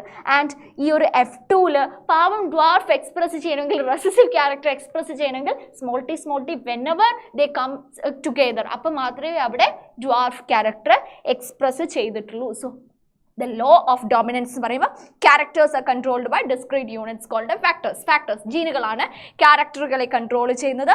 അവർ പെയേഴ്സ് ആയിട്ടാണ് ഒക്കർ ചെയ്യുന്നത്. ഹോമോലോഗസ് ക്രോമസോമിൻ്റെ ഹോമോലോഗസ് ആയിട്ടുള്ള ലൊക്കേഷനിലാണ് അവരിയ്ക്കുന്നത്. In a dissimilar pair of factors, ആ ഫാക്ടേഴ്സ് ഡിസിമിലർ ആയിരിക്കുമ്പം yes the capital T one pair is dominate, one of the pair is dominating over the other. Dominant റെസസീവിനെ ഡോമിനേറ്റ് ചെയ്യുന്നു. അതുകൊണ്ട് F1-ൽ അവർക്ക് പ്രത്യക്ഷപ്പെടാൻ പറ്റിയില്ല. റെസസീവ് രണ്ടും ഒരുമിച്ച് വന്നപ്പോൾ മാത്രമേ അവർ F2-ൽ ഡ്വാർഫ് ക്യാരക്ടർ എക്സ്പ്രസ് ചെയ്തുള്ളൂ. Sometimes you will get question like this: എന്തുകൊണ്ടാണ് F1-ൽ ഡ്വാർഫ് എക്സ്പ്രസ് ചെയ്യാത്തത്? അല്ലെങ്കിൽ എന്തുകൊണ്ടാണ് ഡ്വാർഫ് F2-ൽ റീഅപ്പിയർ ചെയ്തത്? Which law is responsible for this? The answer is law of dominance. അതുപോലെ പിന്നെയും ചിലപ്പോൾ ക്വസ്റ്റ്യൻ കിട്ടും, ഏത് ലോ ആണ് 3:1 റേഷ്യോയ്ക്ക് റെസ്പോൺസിബിൾ ആയിരിക്കുന്നത്? 3:1 ഫിനോട്ടിപ്പിക് റേഷ്യോയ്ക്ക് റെസ്പോൺസിബിൾ ആയിരിക്കുന്നത്. അതായത് 3:1-ൽ ആ 3യുടെ കൂടെ ക്യാപിറ്റൽ ടി സ്മോൾ ടി ഉണ്ടല്ലോ. Which law is responsible? Again the law is law of dominance. Okay, ready? അപ്പം ഇനി നമുക്ക് ലോ ഓഫ് സെഗ്രിഗേഷൻ കൂടെ നോക്കാം. ലോ ഓഫ് സെഗ്രിഗേഷൻ കൂടെ നോക്കുകയാണെങ്കിൽ നമ്മുടെ ഈ ചാപ്റ്ററിൻ്റെ പാർട്ട് 1 കഴിഞ്ഞിരിക്കുന്നു. പാർട്ട് 1 കഴിഞ്ഞിട്ടുണ്ടെങ്കിൽ പിന്നെ നമുക്ക് ബാക്കി കാര്യങ്ങൾ ഡിസ്കസ് ചെയ്യാൻ ഭയങ്കര ഈസിയാണ്. Okay, yes. അപ്പം ലോ ഓഫ് സെഗ്രിഗേഷൻ ഇത് ഭയങ്കര യൂണിവേഴ്സലി ആക്സെപ്റ്റ് ചെയ്തിരിക്കുന്ന ഒരു ലോ ആണ് കേട്ടോ. ഒരു സംശയവുമില്ല. എല്ലാ കേസിലും എവിടെയൊക്കെ ഗമീറ്റോജനസിസ് നടക്കുന്നുണ്ടോ, എവിടെയൊക്കെ മിയോസിസ് സെക്ഷൽ റീപ്രൊഡക്ഷന് വേണ്ടി നടക്കുന്നുണ്ടോ, അവിടെയൊക്കെ ലോ ഓഫ് സെഗ്രിഗേഷൻ പാലിക്കപ്പെടുന്നുണ്ട്. അതിലൊരു തിരുത്തുമില്ല. We know biology is the science of exception. പക്ഷെ ഒരു എക്സെപ്ഷനും ഇന്നേ വരെ കണ്ടിട്ടില്ലാത്ത ഒരു സിറ്റുവേഷനാണ് ലോ ഓഫ് സെഗ്രിഗേഷൻ എന്ന് പറയുന്നത്. So this is a universally accepted law. അപ്പം മെൻഡലിൻ്റെ ബാക്കി 2 ലോയും യൂണിവേഴ്സലി ആക്സെപ്റ്റഡ് അല്ലേ? അല്ല. ഫസ്റ്റ് ലോയിലും തേർഡ് ലോയിലും കുറേ എക്സെപ്ഷൻസ് ഒക്കെ ഉണ്ട്. ഈ ഫസ്റ്റ് ലോയുടെ ലോ ഓഫ് ഡോമിനൻസിൻ്റെ എക്സെപ്ഷനാണ് നമ്മൾ ഇൻകംപ്ലീറ്റ് ഡോമിനൻസിലും കോ ഡോമിനൻസിലൊക്കെ കാണാൻ പറ്റുന്നത്. എന്ന് വെച്ചാൽ ലോ ഓഫ് ഡോമിനൻസ് പാലിക്കപ്പെടുന്ന സിറ്റുവേഷൻസും ഉണ്ട് ബയോളജിയിൽ. അത് അല്ലാത്ത രീതിയിൽ മറ്റു രീതിയിലുള്ള ഡോമിനൻസ് നമുക്ക് കാണപ്പെടുന്നുണ്ട്. പക്ഷേ ലോ ഓഫ് സെഗ്രിഗേഷൻ എല്ലായിടത്തും ഉണ്ട്. ലോ ഓഫ് ഇൻഡിപെൻഡൻറ്റ് അസോർട്ട്മെൻറ്റിൻ്റെ കേസിലും ലിങ്കേജ് ഒക്കെ വന്നിട്ടുണ്ടെങ്കിൽ അവിടെ വരുന്ന, അതായത് ഡൈഹൈബ്രിഡ് ക്രോസിൻ്റെ അവിടെ വരുന്ന റേഷ്യോയിൽ നിന്ന് ഡീവിയേഷൻ നമുക്ക് കാണാൻ പറ്റുന്നുണ്ട്. So independent assortment is always interrupted by the linkage recombination crossing over and all. Okay, പക്ഷേ ഒരു തിരുത്തുമില്ല law of segregation. This law is also known as law of purity of gametes. Law of purity of gametes എന്ന അപരനാമത്തിൽ കൂടെ ഈ law അറിയപ്പെടുന്നു. So എന്താണ് ഗമീറ്റോജനസിൻ്റെ സമയത്ത് സംഭവിക്കുന്നത്? During gametogenesis factors separate so that each gamete receive only one of the 2 factors എന്ന് വെച്ചാൽ അപ്പോൾ ഗമീറ്റോജനസിൻ്റെ സമയത്ത് ഏത് കൈൻഡ് ഓഫ് ഡിവിഷനാണ് അവിടെ നടക്കുന്നത്? മിയോസിസ് ആണല്ലേ നടക്കുന്നത്. അപ്പം മിയോസിസിൻ്റെ സമയത്ത് റിഡക്ഷൻ ആണ് നടക്കുന്നത്. മിയോസിസ് 1 ഉണ്ട്, മിയോസിസ് 2 ഉണ്ട്. മിയോസിസ് 1-ൽ prophase, metaphase, anaphase, telophase. And പ്രോഫേസിൽ yes leptotene, pachytene, zygotene, diplotene, diakinesis, ഇങ്ങനെ പല ഫേസസ് ഒക്കെ നടക്കുന്നുണ്ട്. അപ്പോൾ ഇതിൽ ഫസ്റ്റ് മിയോസിസ് 1-ൽ റിഡക്ഷൻ നടക്കുന്നുണ്ട്. But meiosis 2 is almost equal to mitosis. അവിടെ റിഡക്ഷൻ അല്ല ഇക്വേഷണൽ കൈൻഡ് ഓഫ് ഡിവിഷൻ ആണ് നടക്കുന്നത്. So whatever it is, meiosis കഴിയുമ്പോഴത്തേക്കും അവിടെ പ്ലോയിഡ് ചേഞ്ച് ആവുന്നുണ്ട്. Diploidy will become haploidy. അതായത് ഡിപ്ലോയിഡ് ആയിട്ടുള്ള ഓർഗാനിസത്തിൽ നിന്ന് ഹാപ്ലോയിഡ് ആയിട്ടുള്ള ഗമീറ്റ്സ് ആണ് അവിടെ ഫോം ചെയ്യുന്നത്. Yes, in case of human beings spermatogonia അല്ലെങ്കിൽ മെയിൽ ജേം സെൽസ്, അതുപോലെ ഊഗോണിയ 2N ആണ്, ഡിപ്ലോയിഡ് ആണ്. പക്ഷെ പ്രൊഡ്യൂസ് ചെയ്യുന്ന ഗമീറ്റ് ആയിട്ടുള്ള സ്പെർമാറ്റോസോവ അല്ലെങ്കിൽ സ്പെർമാറ്റോസോവ ഓവം അല്ലെങ്കിൽ എഗ്. യെസ്, ഏതാണ് പ്ലോയിഡി? N ആണ് പ്ലോയിഡി. ഓക്കെ, അതുപോലെ തന്നെ പ്ലാന്റ്സിന്റെ കേസിലേക്ക് പോകുമ്പോഴത്തേക്കും യെസ്, മെഗാസ്പോ മദർ സെല്ലും അതുപോലെ മൈക്രോസ്പോ മദർ സെൽ അല്ലെങ്കിൽ പോളൻ മദർ സെൽ 2N ആണ്. പക്ഷെ അതിൽ നിന്ന് ഫീമെയിൽ ഗമീറ്റോഫൈറ്റിന്റെ ഉള്ളിലിരിക്കുന്ന എംബ്രിയോസാക്കിന്റെ ഉള്ളിലിരിക്കുന്ന ഫീമെയിൽ ഗമീറ്റിന്റെയും അതുപോലെ തന്നെ പോളൻ ഗ്രേഡ് അതായത് മെയിൽ ഗമീറ്റോഫൈറ്റിന്റെ ഉള്ളിലിരിക്കുന്ന മെയിൽ ഗമീറ്റ്സിന്റെയും പ്ലോയിഡി എന്താണ്? N ആണല്ലേ. കാരണം അവിടെയൊക്കെ ഗമീറ്റോജനസിസ് നടന്നു, അവിടെയൊക്കെ ഡിപ്ലോയിഡി ഹാപ്ലോയിഡി ആയിട്ട് മാറി, പ്ലോയിഡ് ചേഞ്ച് ചെയ്തിട്ടുണ്ട്. അപ്പം മിയോസിസിന്റെ സമയത്ത് ലോ ഓഫ് സെഗ്രിഗേഷൻ പ്രോപ്പർ ആയിട്ട് പാലിക്കപ്പെടുന്നത് കൊണ്ടാണ് അവിടെ പ്ലോയിഡി സംഭവിക്കുന്നത്. എന്ന് വെച്ചാൽ ഡിപ്ലോയിഡ് ആയിട്ടുള്ള ഒരു പാരന്റ്, ആ പാരന്റിന്റെ ഉള്ളിൽ എങ്ങനെയാണ്? യെസ്, ഹോമലോഗസ് ക്രോമസോംസിന്റെ ഉള്ളിൽ പെറ്റേണൽ ആൻഡ് മെറ്റേണൽ കോപ്പിയിൽ നിന്ന് കിട്ടിയിരിക്കുന്ന ജീൻ അങ്ങനെ തന്നെ ഇരിക്കുന്നു, ക്യാപിറ്റൽ ടി സ്മോൾ ടി അങ്ങനെ തന്നെ ഇരിക്കുന്നു അല്ലേ. പക്ഷേ ഗമീറ്റോജനസിന്റെ സമയത്ത് 50% അതായത് ഈക്വൽ ചാൻസിൽ ഗമീറ്റുകളിലേക്ക് ഇവിടുന്ന് പ്രൊഡ്യൂസ് ചെയ്യേണ്ട ഗമീറ്റുകൾ, ഒരുപാട് ഗമീറ്റുകൾ പ്രൊഡ്യൂസ് ചെയ്യും. കാരണം ഒരു സെല്ലിൽ നിന്നല്ല, ഒരെണ്ണത്തിൽ നിന്ന് ആഫ്റ്റർ മിയോസിസ് ഇപ്പം മെയിൽസിന്റെ കേസ് ആണെങ്കിൽ 4 എണ്ണമാണ് പ്രൊഡ്യൂസ് ചെയ്യുക. അപ്പോൾ ഒരുപാട് പ്രിക്കേഴ്സർ സെൽ ഉണ്ടാവും, ഒരുപാട് പ്രിക്കേഴ്സർ സെല്ലിൽ നിന്ന് ഒരുപാട് ഗമീറ്റ്സ് പ്രൊഡ്യൂസ് ചെയ്യപ്പെടുന്നുണ്ട്. ഓക്കെ, അപ്പം ഇതിൽ നിന്ന് പ്രൊഡ്യൂസ് ചെയ്യപ്പെടുന്ന ഗമീറ്റുകളിലേക്കെല്ലാം ക്യാപിറ്റൽ ടിക്കും അതുപോലെ സ്മോൾ ടിക്കും പോകാൻ വേണ്ടിയിട്ട് ഈക്വൽ ചാൻസ് ആണ്. ഇതിൽ നിന്ന് ഒരു ഗമീറ്റ് പ്രൊഡ്യൂസ് ചെയ്യുകയാണെങ്കിൽ വി കനോട്ട് പ്രിഡിക്റ്റ് അതിൽ ക്യാപിറ്റൽ ടി ആണോ സ്മോൾ ടി ആണോ പോകുന്നതെന്ന്. ചാൻസ് അനുസരിച്ച് sometimes capital T will go, sometimes small T will go. അപ്പോൾ ഇതിലേക്ക് ഫസ്റ്റ് സ്റ്റേജിൽ ക്യാപിറ്റൽ ടി പോയിട്ടുണ്ടെങ്കിൽ, ഒരു സെല്ലിലേക്ക് പോയിട്ടുണ്ടെങ്കിൽ അടുത്തതിൽ അതായത് ഡിവിഷന്റെ സമയത്ത് ഈക്വലി ഡിവൈഡ് ചെയ്യാണല്ലേ. അപ്പോൾ 50% ഓഫ് ദ സെൽസിലേക്കും ക്യാപിറ്റൽ ടി, ബാക്കി 50% സ്മോൾ ടീം ഈക്വലി പോവാണ്. ഇതിന്റെ ഉള്ളിൽ പാർഷ്യൽ ഡിവിഷൻ, പാർഷ്യലി അതിനെ റിഡക്ഷൻ ഡിവിഷൻ നടക്കും, പകുതി ഇങ്ങോട്ടും പകുതി ഇങ്ങോട്ടേക്കും പോകും. സോ ഈക്വൽ ചാൻസിലാണ് രണ്ടുപേരും അങ്ങോട്ടും ഇങ്ങോട്ടേക്കും പോവുക. സോ 50% എണ്ണത്തിലും ക്യാപിറ്റൽ ടീം, 50% എണ്ണത്തിൽ സ്മോൾ ടീം പോകും. അതാണ് ലോ ഓഫ് സെഗ്രിഗേഷൻ എന്ന് പറയുന്നത്. അതുകൊണ്ടാണ് നമ്മൾ ക്യാപിറ്റൽ ടി സ്മോൾ ടി വരയ്ക്കുമ്പോൾ yes capital T small T ഒരു പാർഷ്വാലിറ്റിയും ഇല്ല, ഒരേപോലെ പോകുന്നു. ഇതാണ് law of gametogenesis. Law of segregation during gametogenesis factor pairs separate അല്ലേ, ഈക്വലി ആണ് പോകുന്നത്. So that each gamete receives only one of the two factors, ഒന്ന് ക്യാപിറ്റൽ ടി ഒന്ന് സ്മോൾ ടി. ഇനിയിപ്പം എന്തെങ്കിലുമൊക്കെ അബ്നോർമാലിറ്റി വരുമ്പോൾ, ഡിവിഷനിൽ എന്തെങ്കിലും അബ്നോർമൽ കേസസ് ഉണ്ടാകുമ്പോൾ, ആ ഒരു സെൽ സൈക്കിളിൻ്റെ ഓരോ സ്റ്റേജസിലും എന്തെങ്കിലുമൊക്കെ പ്രോബ്ലം വരുമ്പം അബ്നോർമൽ ആയിട്ടുള്ള കേസിൽ മാത്രമേ പ്ലോയിഡി മാറിയിട്ട് വരത്തുള്ളൂ. ഓക്കെ, യെസ്, അപ്പോൾ അതാണ് ലോ ഓഫ് സെഗ്രിഗേഷൻ എന്ന് പറയുന്നത്.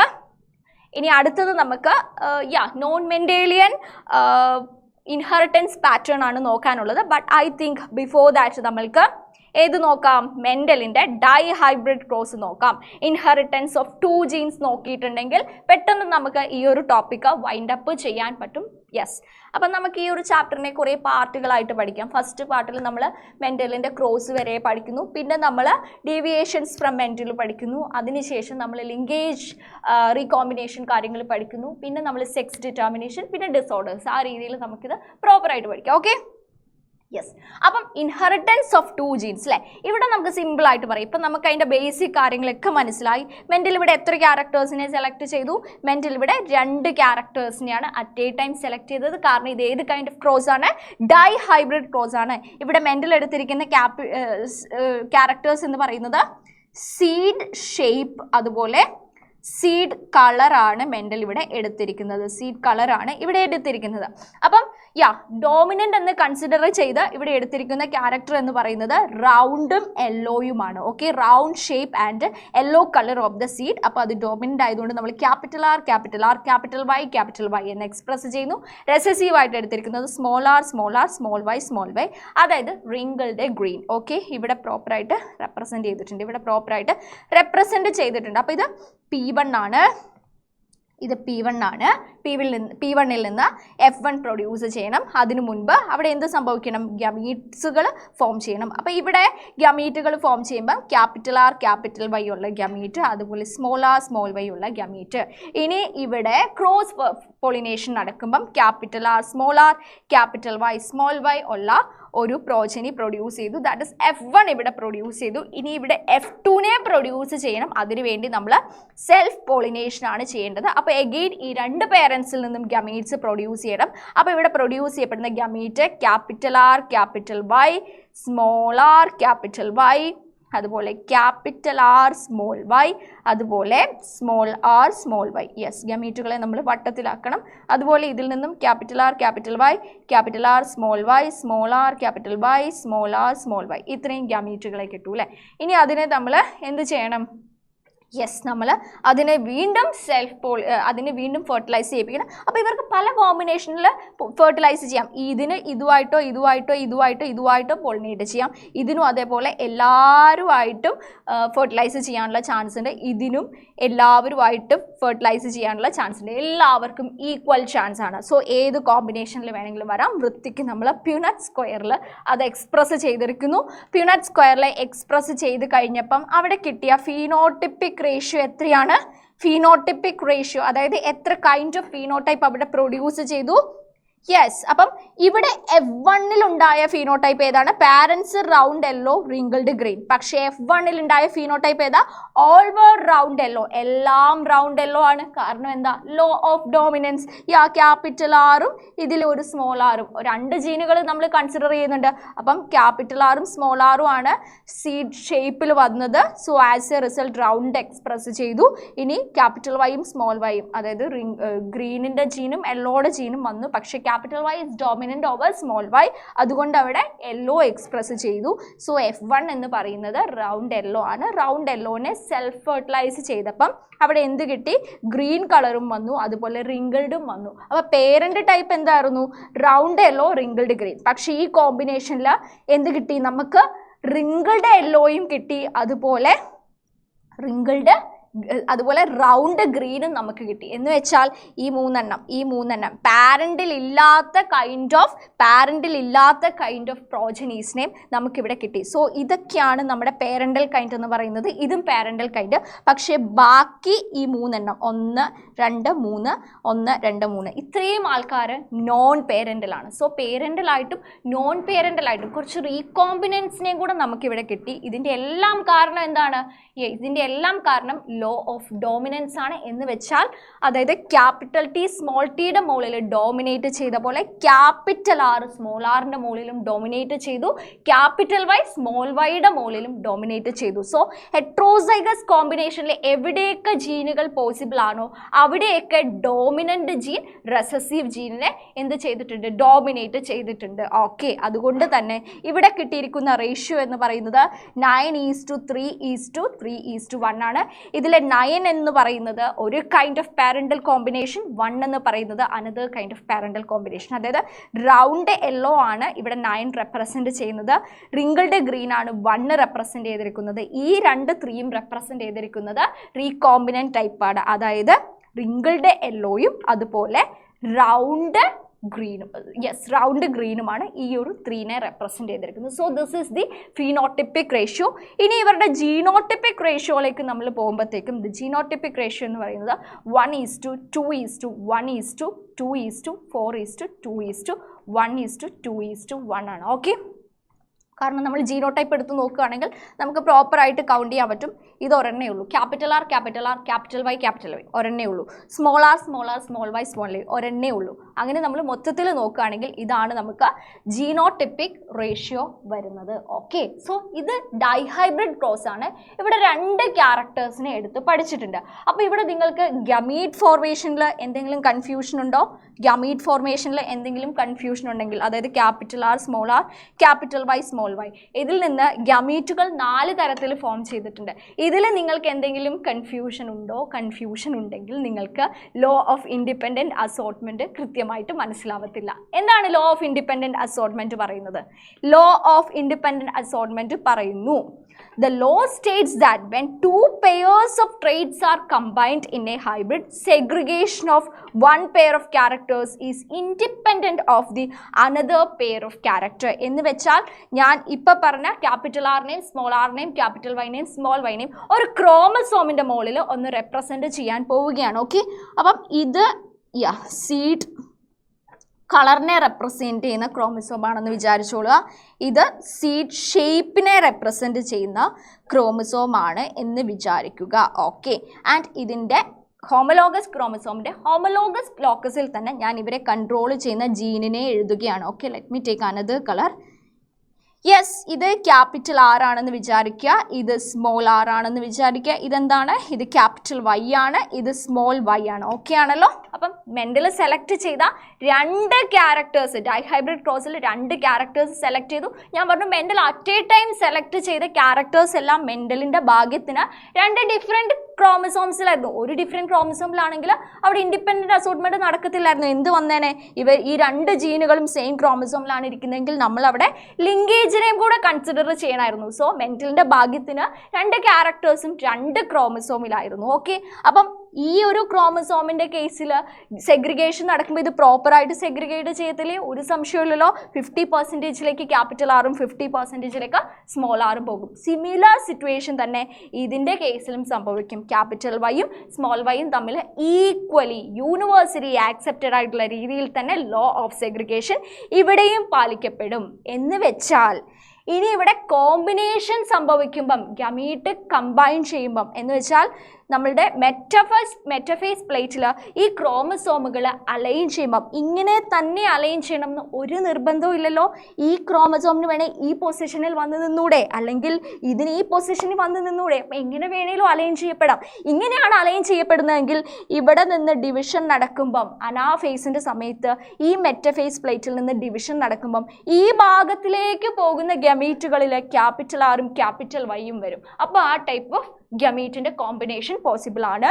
ഈ ഭാഗത്തിലേക്ക് പോകുന്ന ഗമീറ്റിൽ സ്മോൾ ആറും സ്മോൾ വൈയും പോകും. അപ്പോൾ ആ രീതിയിലുള്ള ഗമീറ്റും പോസിബിൾ ആണ്. ഓക്കെ, ഇനി ഇൻ കേസ് ഈ ക്രോമസോമുകൾ തലതിരിഞ്ഞാണ് ഒന്ന് അലൈൻ ചെയ്തതെന്ന് വിചാരിക്കുക. അതായത് സ്മോൾ വൈ ഇവിടെയും ക്യാപിറ്റൽ വൈ ഇവിടെയും ഇങ്ങനെയാണ് ക്രോമസോംസ് അലൈൻ ചെയ്തതെന്ന് വിചാരിച്ചു. അപ്പോൾ ഇങ്ങനെ ഇവിടെ അനാഫേസ് മെറ്റാഫേസ് കഴിഞ്ഞ് അനാഫേസിലേക്ക് പോകുമ്പോഴത്തേക്കും ഡിവിഷൻ വരുമ്പോഴത്തേക്കും പോൾസിലേക്ക് ഇവർ മൂവ് ചെയ്യുമ്പോഴത്തേക്കും എന്ത് സംഭവിക്കും? ക്യാപിറ്റൽ ആറ് സ്മോൾ വൈയുടെ കൂടെയും സ്മോൾ ആറ് ക്യാപിറ്റൽ വൈയുടെ കൂടെയും പോകും. എന്ന് വെച്ചാൽ ഒരു തമ്മിൽ ഡിപ്പെൻഡ് ചെയ്യുന്നില്ല. ഈ ഹോമലോഗസ് ക്രോമസോംസിനെ ഡിപ്പെൻഡ് ചെയ്യുന്നില്ല. ക്യാപിറ്റൽ ആറ് വാശി പിടിക്കുന്നില്ല ഞാൻ ക്യാപിറ്റൽ വൈ എന്ന ക്രോമസോമിൻ്റെ കൂടെയേ പോകത്തുള്ളൂ എന്ന്, അല്ലെങ്കിൽ സ്മോൾ ആറ് വാശി പിടിക്കുന്നില്ല ഞാൻ റെസസീവ് ആണ് അതുകൊണ്ട് ഞാൻ റെസസീവ് ആയിട്ടുള്ള സ്മോൾ വൈ ഉള്ള ക്രോമസോമിൻ്റെ കൂടെയേ പോകുന്നുള്ളൂ എന്ന് വാശി പിടിക്കുന്നില്ല. ഇവർ ഇൻഡിപെൻഡൻ്റ് ആയിട്ടാണ് അസോർട്ട് ചെയ്യപ്പെടുന്നത്. ഓക്കെ, ഇത് തന്നെയാണ് ലോ ഓഫ് ഇൻഡിപെൻഡൻറ്റ് അസോർട്ട്മെൻറ്റ് പറയുന്നത്. When to pairs of traits are combined in a hybrid, segregation of one pair of character ഇത് is independent of the other pair of character. അതുകൊണ്ട് തന്നെ നമുക്ക് പല കോമ്പിനേഷൻ ഓഫ് ഗമീറ്റ്സ് അവിടെ possible ആകുന്നു. ഇതാണ് മെൻഡലിൻ്റെ dihybrid cross പറയുന്നത്. അപ്പം മെൻഡലിൻ്റെ 3 laws of inheritance നമ്മൾ പഠിച്ചു. യെസ്, ഇതിൽ യൂണിവേഴ്സലി ആക്സെപ്റ്റഡ് ആയിട്ടുള്ള ലോ ഓഫ് സെഗ്രിഗേഷൻ ആണ്. അതിൽ ഒരു മാറ്റവുമില്ല. പക്ഷേ ലോ ഓഫ് ഡോമിനൻസിന് എക്സെപ്ഷൻസ് ഉണ്ട്. അതുപോലെ ലോ ഓഫ് ഇൻഡിപെൻഡൻറ്റ് അസോർട്ട്മെൻറ്റിനും ലിങ്കേജ് ഒക്കെ വരുമ്പോൾ റേഷ്യോ മാറിപ്പോകുന്നുണ്ട്. അതായത് ഡൈഹൈബ്രിഡ് റേഷ്യോ നമുക്ക് ലിങ്കേജ് ഒക്കെ വരുന്ന കേസിൽ കിട്ടുന്നില്ല. ഒരു ക്രോമസോമിൽ 2 ജീൻ ഉണ്ടെങ്കിൽ അവിടെ നമ്മൾ ഡൈഹൈബ്രിഡ് ക്രോസ് ചെയ്ത് നോക്കുകയാണെങ്കിൽ 9:3:3:1 റേഷ്യോ നമുക്ക് പ്രോപ്പറായിട്ട് കിട്ടുന്നില്ല. അതിലേക്ക് നമ്മൾ ലിങ്കേജ് ആൻഡ് റീകോമ്പിനേഷൻ പഠിക്കുമ്പോൾ ഒരു ക്ലാരിറ്റി വരുത്തും. Okay, so this is the first part of this chapter. അപ്പോൾ ഇതിൽ നിങ്ങൾക്ക് കൃത്യമായിട്ട് ഓരോ കോൺസെപ്റ്റുകളും മനസ്സിലായി എന്ന് വിചാരിക്കുന്നു. ഈ ഫസ്റ്റ് പാർട്ടിൽ നമ്മൾ ഈ ഒരു ടേംസ് എല്ലാം ഫെമിലിയർ ആയിട്ടുണ്ട്. അപ്പോൾ ആ ടേംസിലേക്ക് ഞാൻ ഒന്നും കൂടെ പോയിട്ട് ഈ ഒരു പാർട്ട് കൺക്ലൂഡ് ചെയ്യാണ്. നിങ്ങൾക്ക് ഇൻഹെറിറ്റൻസ് എന്താണ്, വേരിയേഷൻ എന്താണ്, ജനറ്റിക്സ് എന്താണ്, ഡോമിനൻ്റ് എന്താണ്, റെസസീവ് എന്താണ്, ഫീനോടൈപ്പ് എന്താണ്, ജീനോടൈപ്പ് എന്താണ്. അതിനോടൊപ്പം തന്നെ മോണോഹൈബ്രിഡ് ക്രോസിലെയും ഡൈഹൈബ്രിഡ് ക്രോസിലെയും ഫീനോട്ടിപ്പിക് ആൻഡ് ജീനോട്ടിപ്പിക് റേഷ്യോ, പിന്നെ അലീൽസ് എന്താണ്, ടെസ്റ്റ് ക്രോസ് എന്താണ്, ബാക്ക് ക്രോസ് എന്താണ്, ഹോമലോഗസ് ക്രോമസോംസ് എന്താണ്, ലോക്കസ് എന്താണ്, ഹോമോസൈഗസ് സിറ്റുവേഷൻ എന്താണ്, ഹെട്രോസൈഗസ് സിറ്റുവേഷൻ എന്താണ്, മോണോഹൈബ്രിഡ് ക്രോസ് എന്താണ്, ഡൈഹൈബ്രിഡ് ക്രോസ് എന്താണ്. ഇത്രയും കാര്യം കൃത്യമായിട്ട് മനസ്സിലായി എന്ന് വിചാരിക്കുന്നു. ഇതിനോടൊപ്പം തന്നെ 3 ലോസ് ഓഫ് മെന്റലിന്റെ 3 ലോസും മനസ്സിലായി എന്ന് വിചാരിക്കുന്നു. ഓക്കെ, അപ്പൊ നമുക്ക് നെക്സ്റ്റ് പാർട്ടിലേക്ക് കിടക്കാം. യെസ്, അപ്പൊ ഇനി നമുക്ക് non Mendelian pattern of inheritance കാണാം. അപ്പൊ ഈ ഒരു നോൺ മെന്റേലിയൻ പാറ്റേൺ ഓഫ് ഇൻഹെറിറ്റൻസിൽ നമുക്ക് മെന്റലിന്റെ ലോ ഓഫ് ഡോമിനൻസ് ഒക്കെ ഡീവിയേറ്റ് ചെയ്തിരിക്കുന്ന സിറ്റുവേഷൻ കാണാം. അപ്പൊ ഇതിൽ നമ്മൾ ഏറ്റവും ഫസ്റ്റ് ഇൻകംപ്ലീറ്റ് ഡോമിനൻസ്, പിന്നെ കോ ഡോമിനൻസ്, പിന്നെ മൾട്ടിപ്പിൾ അലീലിസം, പിന്നെ പ്ലിയോട്രോപ്പി, പിന്നെ പോളിജനി. ഓക്കെ, ഇത്രയും സിറ്റുവേഷൻസ് ആണ് നോക്കാൻ പോകുന്നത്. സോ ഏറ്റവും ഫസ്റ്റ് ഇൻകംപ്ലീറ്റ് ഡോമിനൻസ്. ഓക്കെ, അപ്പൊ ഇൻകംപ്ലീറ്റ് ഡോമിനൻസിൽ ഇവിടെ എക്സ്പെരിമെന്റ് നടത്തിയിരിക്കുന്ന അല്ലെങ്കിൽ ഇൻകംപ്ലീറ്റ് ഡോമിനൻസ് നമുക്ക് കാണാൻ പറ്റുന്ന ഒരു സ്പീഷീസ് ഓഫ് പ്ലാന്റ് എന്ന് പറയുന്നത് സ്നാപ് ഡ്രാഗൺ, അല്ലെങ്കിൽ അതുപോലെ സ്നാപ് ഡ്രാഗണിന്റെ മറ്റൊരു പേരാണ് ആന്റിറൈനം സ്പീഷീസ്. അപ്പോൾ ആ സ്പീഷീസ് നെയിം കൊടുക്കുകയാണെങ്കിൽ ആന്റിറൈനം മേജസ് എന്നാണ് പേര്. ഓക്കെ, യെസ്, ഇത് നമുക്ക് ഈ ഒരു സ്നാപ് ഡ്രാഗൺ അല്ലെങ്കിൽ ആന്റിറൈനം മേജസിൽ മാത്രമല്ല നമുക്ക് 4 o'clock പ്ലാന്റ് എന്നറിയപ്പെടുന്ന മിറാബിലസ് ജലാപ്പയിലും നമുക്ക് ഈ ഒരു ഫിനോമിനൻ കാണാൻ പറ്റും. നമ്മുടെ ആന്റിറൈനം സ്പീഷീസ് പ്ലാന്റിന്റെ ഫ്ലവറിന് നമ്മൾ ഡോഗ് ഫ്ലവർ എന്നൊക്കെ പേര് വിളിക്കാറുണ്ട്. ഓക്കെ, യെസ്, അപ്പം ഇവിടെ ക്രോസ് നടത്തുമ്പോൾ ജസ്റ്റ് ഒന്ന് നോക്കുക. P1 ജനറേഷനിൽ ഇവിടെ സെലക്ട് ചെയ്തിരിക്കുന്ന പേരന്റൽ വെറൈറ്റീസ് എന്ന് പറയുന്നത് റെഡ് ഫ്ലവർ പ്രൊഡ്യൂസ് ചെയ്യുന്ന പ്ലാന്റും അതുപോലെ വൈറ്റ് ഫ്ലവർ പ്രൊഡ്യൂസ് ചെയ്യുന്ന പ്ലാന്റുമാണ്. ഇവിടെ റെഡ് ആണ് ഡോമിനന്റ് ആയിട്ടുള്ള ട്രേറ്റ്, അതുപോലെ വൈറ്റ് ആണ് റെസസീവ് ആയിട്ടുള്ള ട്രേറ്റ്. ഓക്കെ, അപ്പൊ ഇവിടെ നമുക്ക് ക്യാപിറ്റൽ ആർ കാണാൻ പറ്റും, ഇവിടെ small R. So during gametogenesis law of segregation പാലിക്കപ്പെടുന്നു. ഈ പാരന്റിൽ നിന്നുള്ള ഗമീറ്റ് ക്യാപിറ്റൽ ആറും ഇതിൽ നിന്നുള്ളത് സ്മോൾ ആറും അത് F1 കമ്പൈൻ ചെയ്യുന്നു. ക്യാപിറ്റൽ ആർ സ്മോൾ ആർ, അതായത് yes, capital R small R അവിടെ പ്രൊഡ്യൂസ് ചെയ്യുന്നു. ഓക്കെ, പക്ഷേ അവിടെ വന്നിരിക്കുന്ന ഫീനോടൈപ്പ് ഒന്ന് നോക്കിക്കേ. റെഡ് പേരന്റിൽ നിന്നും വൈറ്റ് പേരന്റിൽ നിന്നും പ്രൊഡ്യൂസ് ചെയ്ത F1 അവിടെ പിങ്ക് കളറാണ് കാണിക്കുന്നത്. That means they are different from both of the parental varieties. പക്ഷെ ഇത് നമുക്ക് കംപ്ലീറ്റ് ഡോമിനൻസ് കാണാൻ പറ്റത്തില്ല. കംപ്ലീറ്റ് ഡോമിനൻസ് ആണ് ഇപ്പൊ ഇവിടെയെങ്കിൽ ഈ ഫ്ലവറിന്റെ കളർ എന്തായിരിക്കും? റെഡ് കളർ ആയിരിക്കും അല്ലെ ഫ്ലവറിന് നമ്മൾ കാണുന്നത്. പക്ഷെ ഇവിടെ പിങ്ക് കളറാണ് കിട്ടിയിരിക്കുന്നത്. ഓക്കെ, അതവിടെ നിൽക്കട്ടെ. ഓക്കെ, ഇനി ഇതിലെ നമുക്ക് സെൽഫ് പോളിനേഷൻ നടത്താം. സെൽഫ് പോളിനേഷൻ നടത്തുന്നു, F2 പ്രൊഡ്യൂസ് ചെയ്യുന്നു. അപ്പോഴേക്കും നമുക്കിവിടെ എന്താ കിട്ടുന്നത്? ഇതിൽ നിന്ന് ക്യാപിറ്റൽ ആർ സ്മോൾ ആർ, അതുപോലെ നെക്സ്റ്റ് പേരന്റിൽ നിന്നും capital R small R. Yes, combination ഉണ്ടാവുന്നു. ഒരു capital R 2 capital R small R, അതുപോലെ ഒരു സ്മോൾ ആർ. അവരുടെ ഫീനോടൈപ്പ് നോക്കുമ്പോഴത്തേക്കും ക്യാപിറ്റൽ ആർ റെഡ് ആണ്, സ്മോൾ ആർ വൈറ്റ് ആണ്. പാരന്റിനെ പോലെ തന്നെയാണ്. പക്ഷേ മെന്റലിന്റെ കേസിലാണെങ്കിൽ ഇത് രണ്ടും റെഡ് ആകേണ്ടിയിരുന്നു, പക്ഷെ ഇവിടെ പിങ്ക് കളറാണ് കാണിക്കുന്നത്. എന്ന് വെച്ചാൽ രണ്ട് പേരന്റൽ ക്യാരക്ടേഴ്സിന്റെയും രണ്ട് പേരന്റൽ ട്രേറ്റ്സിന്റെയും ഇൻ ബിറ്റ്വീൻ ആയിട്ട് ഒരു ഇന്റർമീഡിയറ്റ് ആയിട്ടുള്ള ട്രേറ്റ് ആണ് നമുക്കിവിടെ കാണാൻ പറ്റുന്നത്. റെഡും വൈറ്റും മിക്സ് ആയിട്ടുള്ള ഒരു പിങ്ക് കളർ നമുക്കിവിടെ കിട്ടിയിരിക്കുന്നു. എന്ന് വെച്ചാൽ ഇതിൽ നിന്ന് എന്ത് മനസ്സിലാക്കാൻ പറ്റും? ക്യാപിറ്റൽ ആറിന് സ്മോൾ ആറിനെ ഡോമിനേറ്റ് ചെയ്യാൻ പറ്റുന്നില്ല, ഫുള്ളി ഡോമിനേറ്റ് ചെയ്യാൻ പറ്റുന്നില്ല അല്ലേ? സ്മോൾ ആറിന്റെ ട്രേറ്റ് ആണ് വൈറ്റ് കളർ എന്ന് പറയുന്നത്. ക്യാപിറ്റൽ ആർ ഇല്ലാത്തപ്പോഴാണ് അവിടെ വൈറ്റ് കളർ പ്രൊഡ്യൂസ് ചെയ്യുന്നത്. ക്യാപിറ്റൽ ആർ ഉണ്ടെങ്കിൽ ഒരെണ്ണം മതി, ഒരെണ്ണം ഉണ്ടെങ്കിലും അവിടെ റെഡ് കളർ വരണമായിരുന്നു. പക്ഷേ ഈ ക്യാപിറ്റൽ ആർ ഒരെണ്ണം ഉള്ളപ്പം അതിന് ഫുള്ളായിട്ട് എന്ത് ചെയ്യാൻ പറ്റുന്നില്ല? സ്മോൾ ആറിനെ ഡോമിനേറ്റ് ചെയ്യാൻ പറ്റുന്നില്ല, ഫുള്ളായിട്ട് റെഡ് കളർ കാണിക്കാൻ പറ്റുന്നില്ല. ആസ് എ റിസൾട്ട് അതിൻ്റെ ഇടയിൽ ഒരു ഇന്റർമീഡിയറ്റ് ആയിട്ടുള്ള ക്യാരക്ടറാണ് അവിടെ കിട്ടിയിരിക്കുന്നത്. ആൻഡ് ഇതിൻ്റെ റേഷ്യോ നോക്കുമ്പോൾ എന്ത് കാണാൻ പറ്റും? നമുക്ക് F2 റേഷ്യോ നോക്കുമ്പോൾ ഫീനോട്ടിപ്പിക് റേഷ്യോയും ജീനോട്ടിപ്പിക് റേഷ്യോയും നോക്കുമ്പോൾ ഫീനോടൈപ്പ് നോക്കുമ്പോഴത്തേക്കും 1 red is to 2 pink is to 1 white, which deviated from the 3:1 ratio. 3:1 റേഷ്യോയിൽ നിന്ന് നല്ല പോലെ ഡീവിയേറ്റ് ചെയ്തിരിക്കുന്നു. പക്ഷേ ജീനോട്ടിപ്പിക് റേഷ്യോ നോക്കുകയാണെങ്കിൽ അവിടെ നമ്മൾ ഫീനോടൈപ്പ് നോക്കുന്നില്ല. 1 capital T 2 capital T small T, ഒരു സ്മോൾ ടി ആയിരുന്നു. പക്ഷേ ഇവിടെ 1 capital R 2 capital R small R, ഒരു സ്മോൾ ആർ കിട്ടിയിരിക്കുന്നു. So the ratio is 1:2:1 here. Okay, പക്ഷേ ഇവിടുത്തെ ഫീനോട്ടിപ്പിക് റേഷ്യോ എന്തായി മാറി? 1:2:1 എന്ന രീതിയിലേക്ക് മാറി. എന്ന് വെച്ചാൽ ഇവിടെ നമുക്ക് ഇൻകംപ്ലീറ്റ് ഡോമിനൻസ് ആണ് കാണാൻ പറ്റുന്നത്. സോ ഇൻകംപ്ലീറ്റ് ഡോമിനൻസ് എന്ന് പറയുന്നത് a typical case of deviation from Mendel's law of dominance. Okay, മെൻഡലിന്റെ ലോ ഓഫ് ഡോമിനൻസിൽ നിന്ന് ഒരു deviation. So this is showing non Mendelian inheritance pattern. അപ്പോൾ ഒരു റീസൺ റീസൺ ഇൻകംപ്ലീറ്റ് ഡോമിനൻസ് ആണ്. ഒരു അലീൽ മറ്റതിനെ കംപ്ലീറ്റ്ലി ഡോമിനേറ്റ് ചെയ്യുന്നില്ല. ഓക്കെ, അപ്പോൾ ഇതാണ് ഇൻകംപ്ലീറ്റ് ഡോമിനൻസിൽ നമുക്ക് കാണാനുള്ളത്. സോ നെക്സ്റ്റ് വൺ എന്ന് പറയുന്നത് കോഡോമിനൻസ് ആണ്. കോഡോമിനൻസിന്റെ കേസിൽ എന്താ, കോ ആണ് എന്ന് വെച്ചാൽ കോ എന്ന് പറയുമ്പോൾ ടുഗെദർ, ഒരുമിച്ച്. ഇവിടെ ആർക്കും ആരെയും ഡോമിനേറ്റ് ചെയ്യാൻ പറ്റുന്നില്ല.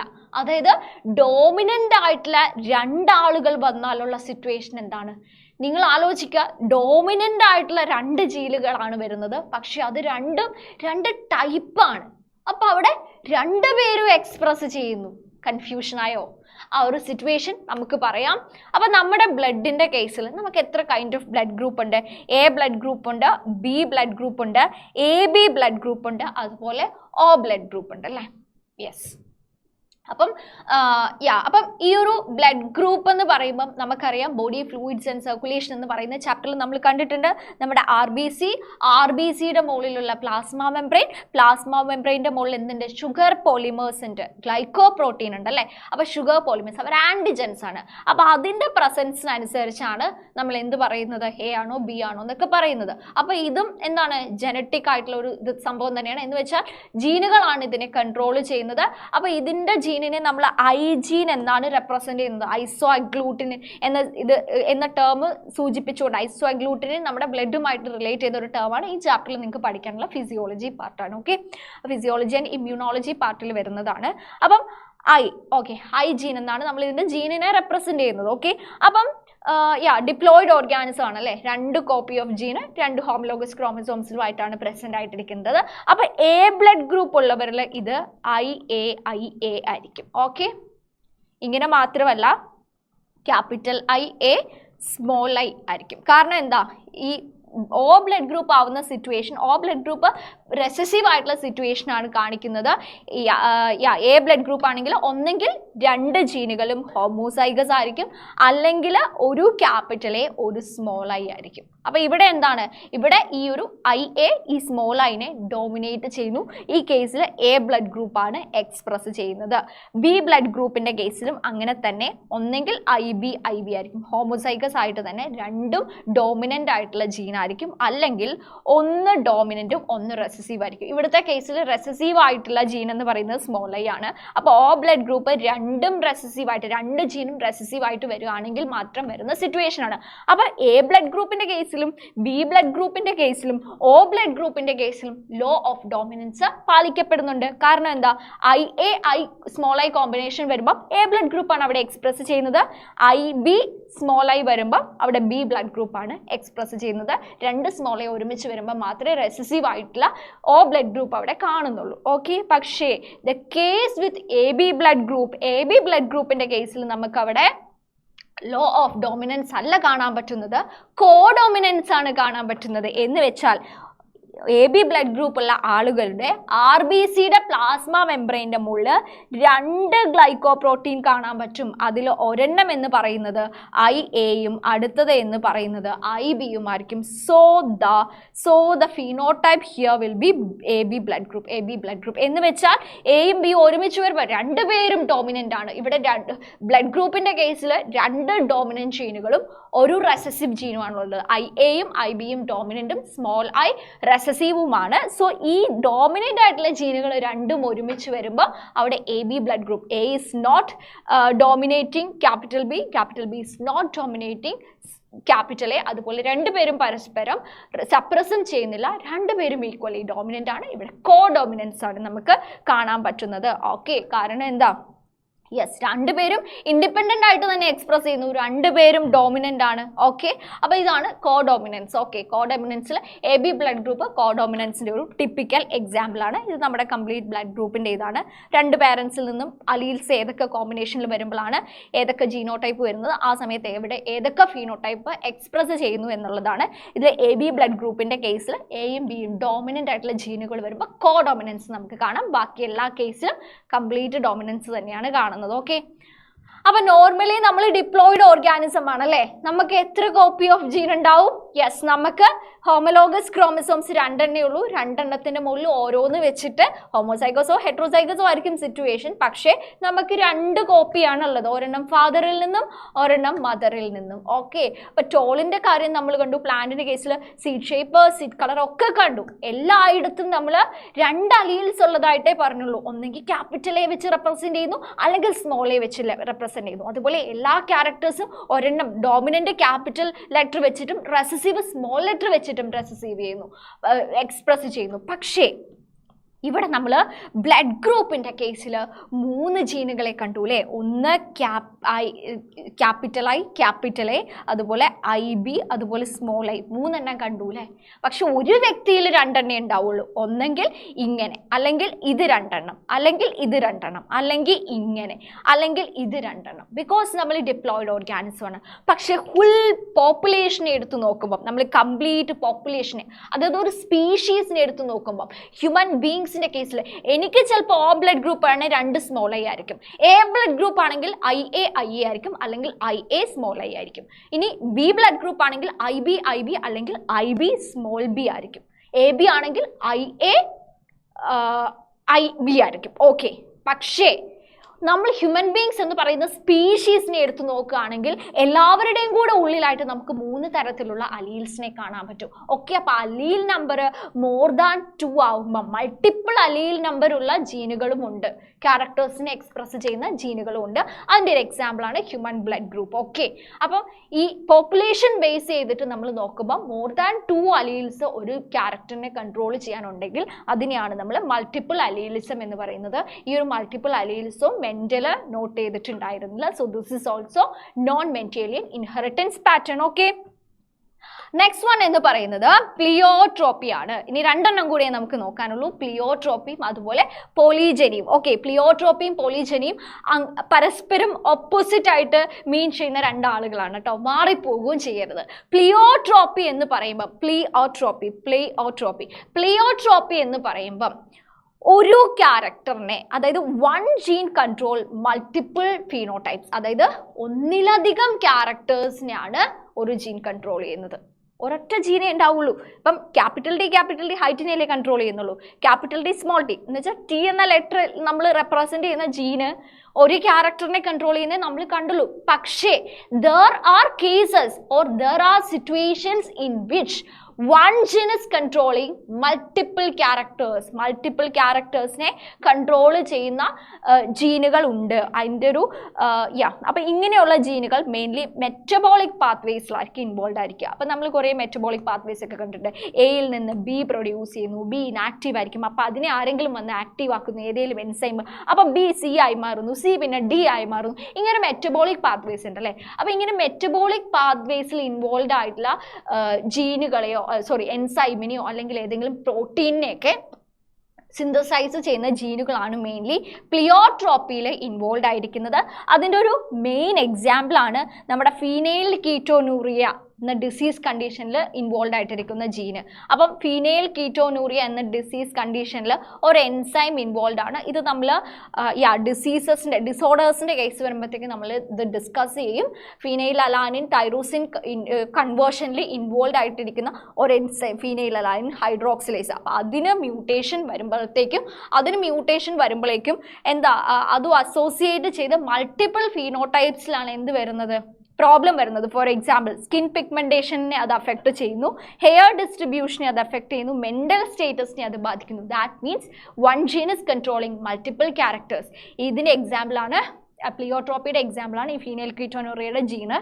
അതുപോലെ തന്നെ നമുക്ക് വേറൊരു എക്സാമ്പിളും കൂടിയുണ്ട്, സ്റ്റാർച്ച് ഗ്രെയിൻ സിന്തസിസിൽ ഇൻവോൾവ് ആയിട്ടുള്ളിരിക്കുന്ന ജീൻ. അപ്പോൾ അതിൽ നമ്മൾ സ്റ്റാർച്ച് ഗ്രെയിനിൻ്റെ സൈസും അതുപോലെ ഷേപ്പുമാണ് നോക്കുന്നത്. ഓക്കെ, സൈസും ഷേപ്പുമാണ് നോക്കുന്നത്. അപ്പം B ആണ് ജീനിനെ റെപ്രസെൻ്റ് ചെയ്യുന്ന ലെറ്റർ. അപ്പോൾ ക്യാപിറ്റൽ ബി വരാം, ക്യാപിറ്റൽ B സ്മോൾ ബി വരാം, അതുപോലെ സ്മോൾ ബി വരാം. ഓക്കെ, അപ്പോൾ ഈ സ്റ്റാർച്ച് ഗ്രെയിൻ്റെ സൈസിലേക്ക് നമ്മൾ നോക്കുകയാണെങ്കിൽ ക്യാപിറ്റൽ ബി എന്ന് പറയുന്നത് എന്തായിരിക്കും, ലാർജ് ഗ്രെയിൻ ആയിരിക്കും പ്രൊഡ്യൂസ് ചെയ്യുന്നത്. ക്യാപിറ്റൽ B സ്മോൾ ബി ആണെങ്കിൽ അവിടെ ഇൻ്റർമീഡിയറ്റ് സൈസിലുള്ള ജീനായിരിക്കും പ്രൊഡ്യൂസ് ചെയ്യുന്നത്. ആൻഡ് സ്മോൾ ബി ബി ആണെങ്കിൽ സ്മോൾ സൈസിലുള്ള ജീൻ ആയിരിക്കും പ്രൊഡ്യൂസ് ചെയ്യുന്നത്.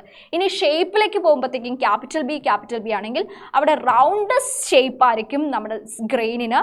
ക്യാപിറ്റൽ ബി സ്മോൾ ബി ആണെങ്കിൽ അവിടെ റൗണ്ട് സൈസ് ആയിരിക്കും ഗ്രെയിനിന്. സ്മോൾ ബി ആണെങ്കിൽ അത് സ്മോൾ സീഡ്സ് ആയിരിക്കും, സ്മോൾ ഗ്രെയിൻ സൈസ് ആയിരിക്കും. ഓക്കെ, അപ്പോൾ ഇവിടെ നമുക്ക് എന്താ കാണാൻ പറ്റുന്നത്?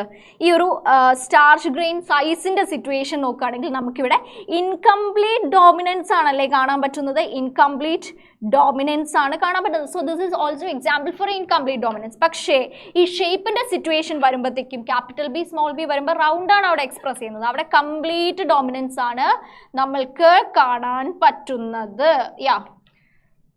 പക്ഷേ നമ്മൾ ആലോചിക്കുമ്പം ഈ ഒരു ബി എന്ന് പറയുന്ന ജീൻ 2 ക്യാരക്ടേഴ്സിനെ കൺട്രോൾ ചെയ്യുന്നുണ്ട്. ഫീനോടൈപ്പ് എന്തോ ആയിക്കോട്ടെ, 2 ക്യാരക്ടേഴ്സിനെയാണ് അത് കൺട്രോൾ ചെയ്യുന്നത്. So this is also example for pleiotropy. Okay, അപ്പോൾ അടുത്തത് എന്ന് പറയുന്നത് പോളിജനിക് ഇൻഹെറിറ്റൻസ് ആണ്. Polygenic inheritance very simple. ഈ പ്ലിയോട്രോപ്പിയുടെ ഓപ്പോസിറ്റ് സിറ്റുവേഷൻ ആണ്.